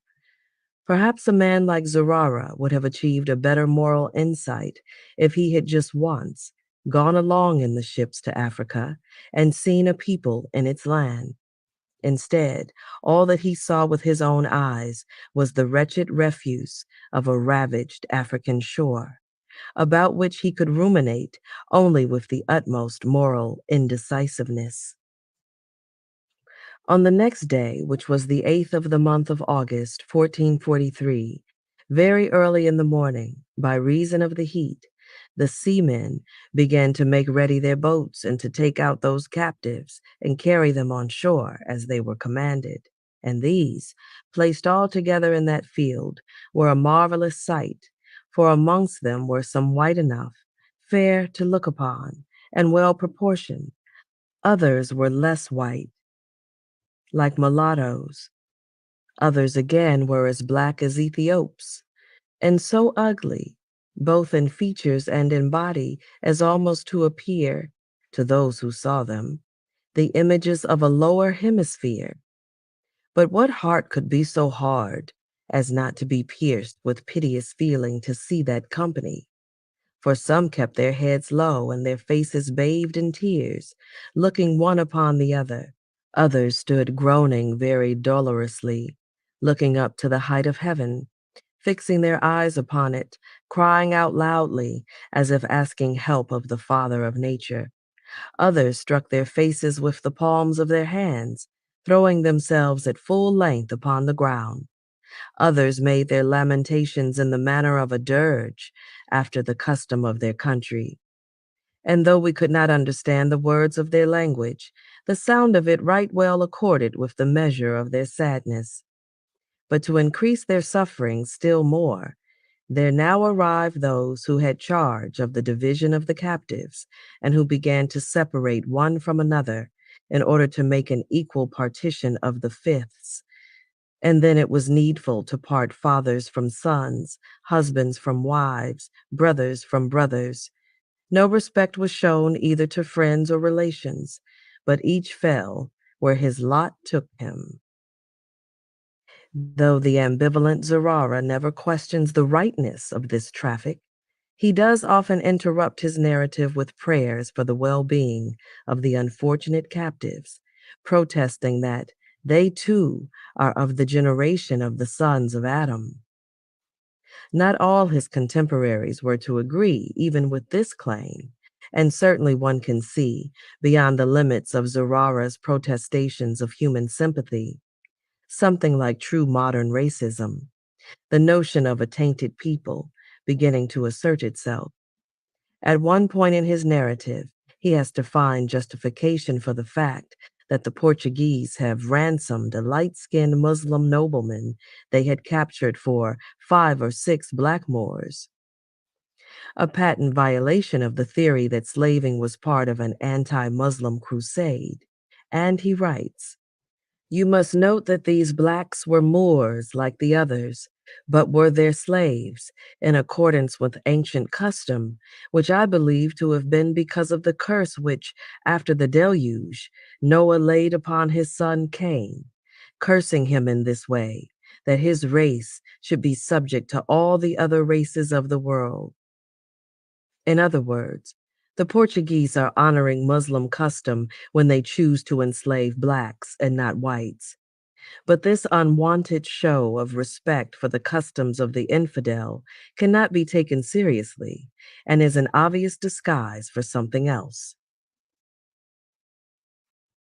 From the wars of the Reconquista, right down through the slave consignment of August 8, 1443, that Zurara has described above, Iberian Christians had been as willing to enslave white Moors as the latter had been to enslave them.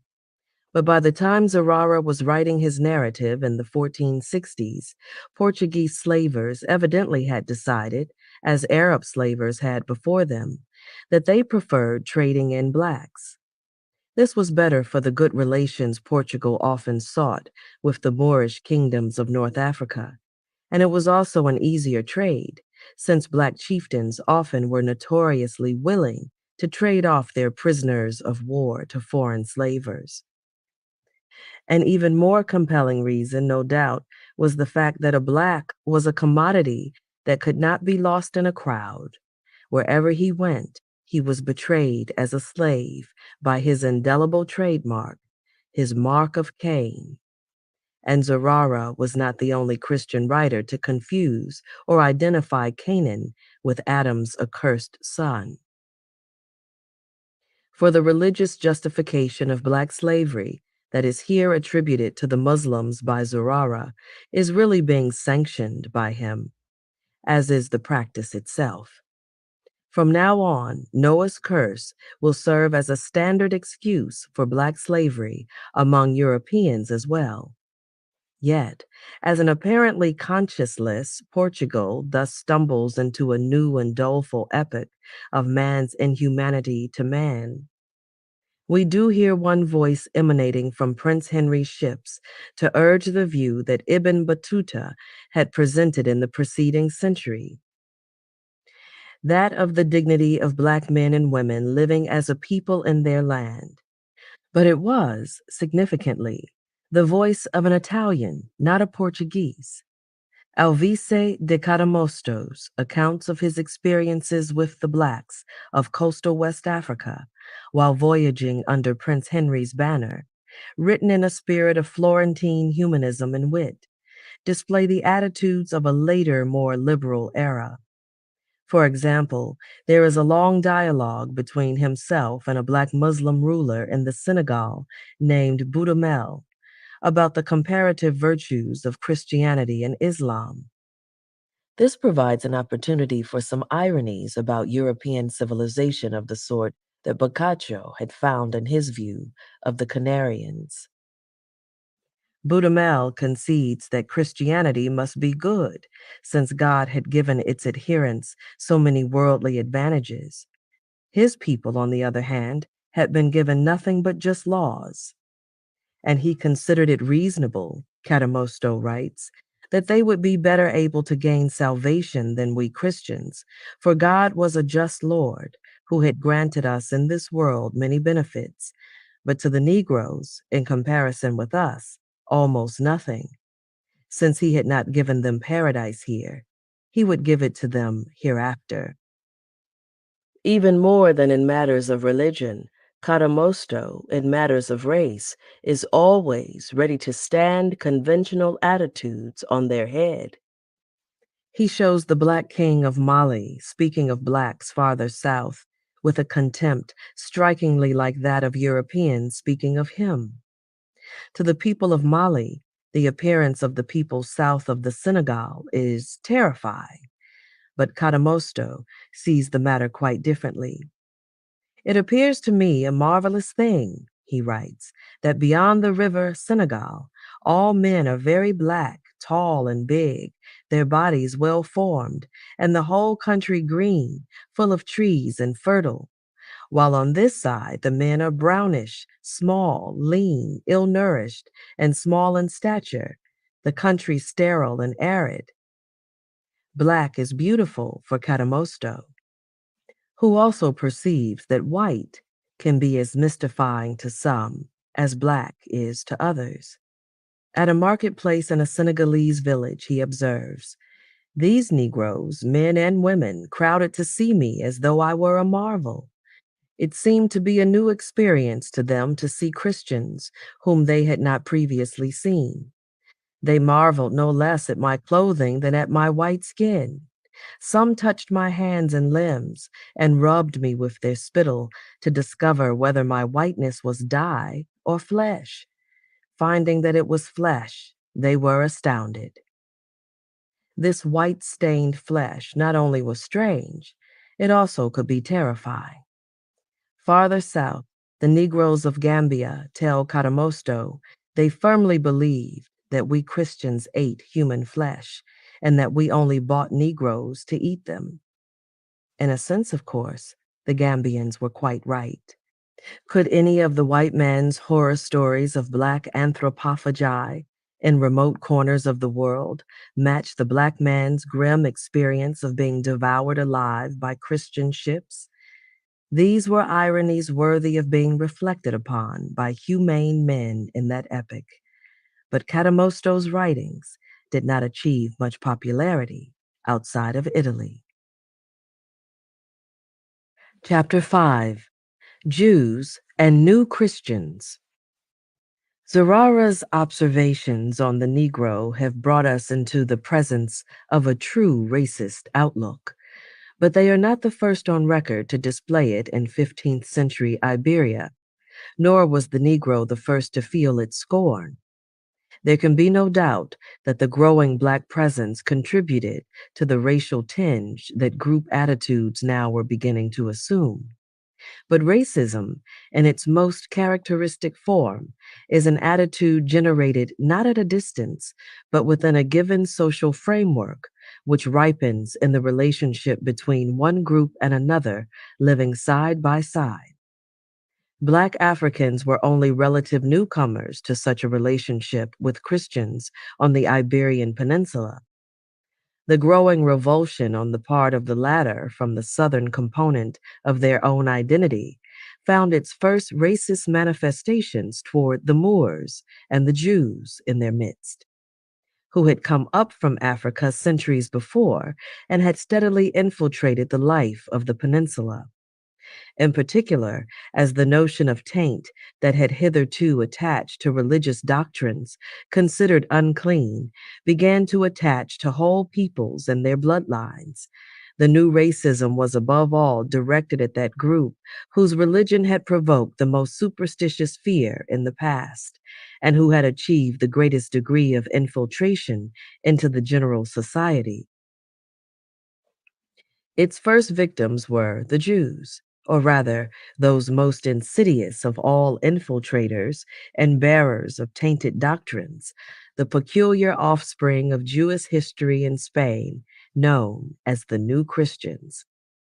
There had always been isolated converts from Judaism to Christianity in Spain, of course, but the sudden appearance of a large class of such conversos dates only from the riots of 1391.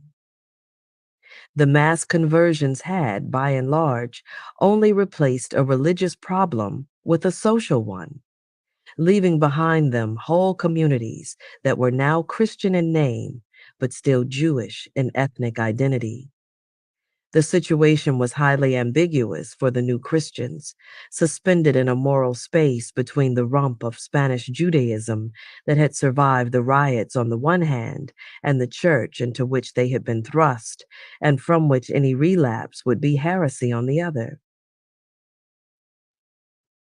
It is well known to posterity that a substantial portion of them went on practicing Judaism in secret, holding Sabbath services and Jewish weddings in their shuttered homes, while carrying on a public display of participation in Sunday Mass, church weddings, and baptisms all their lives.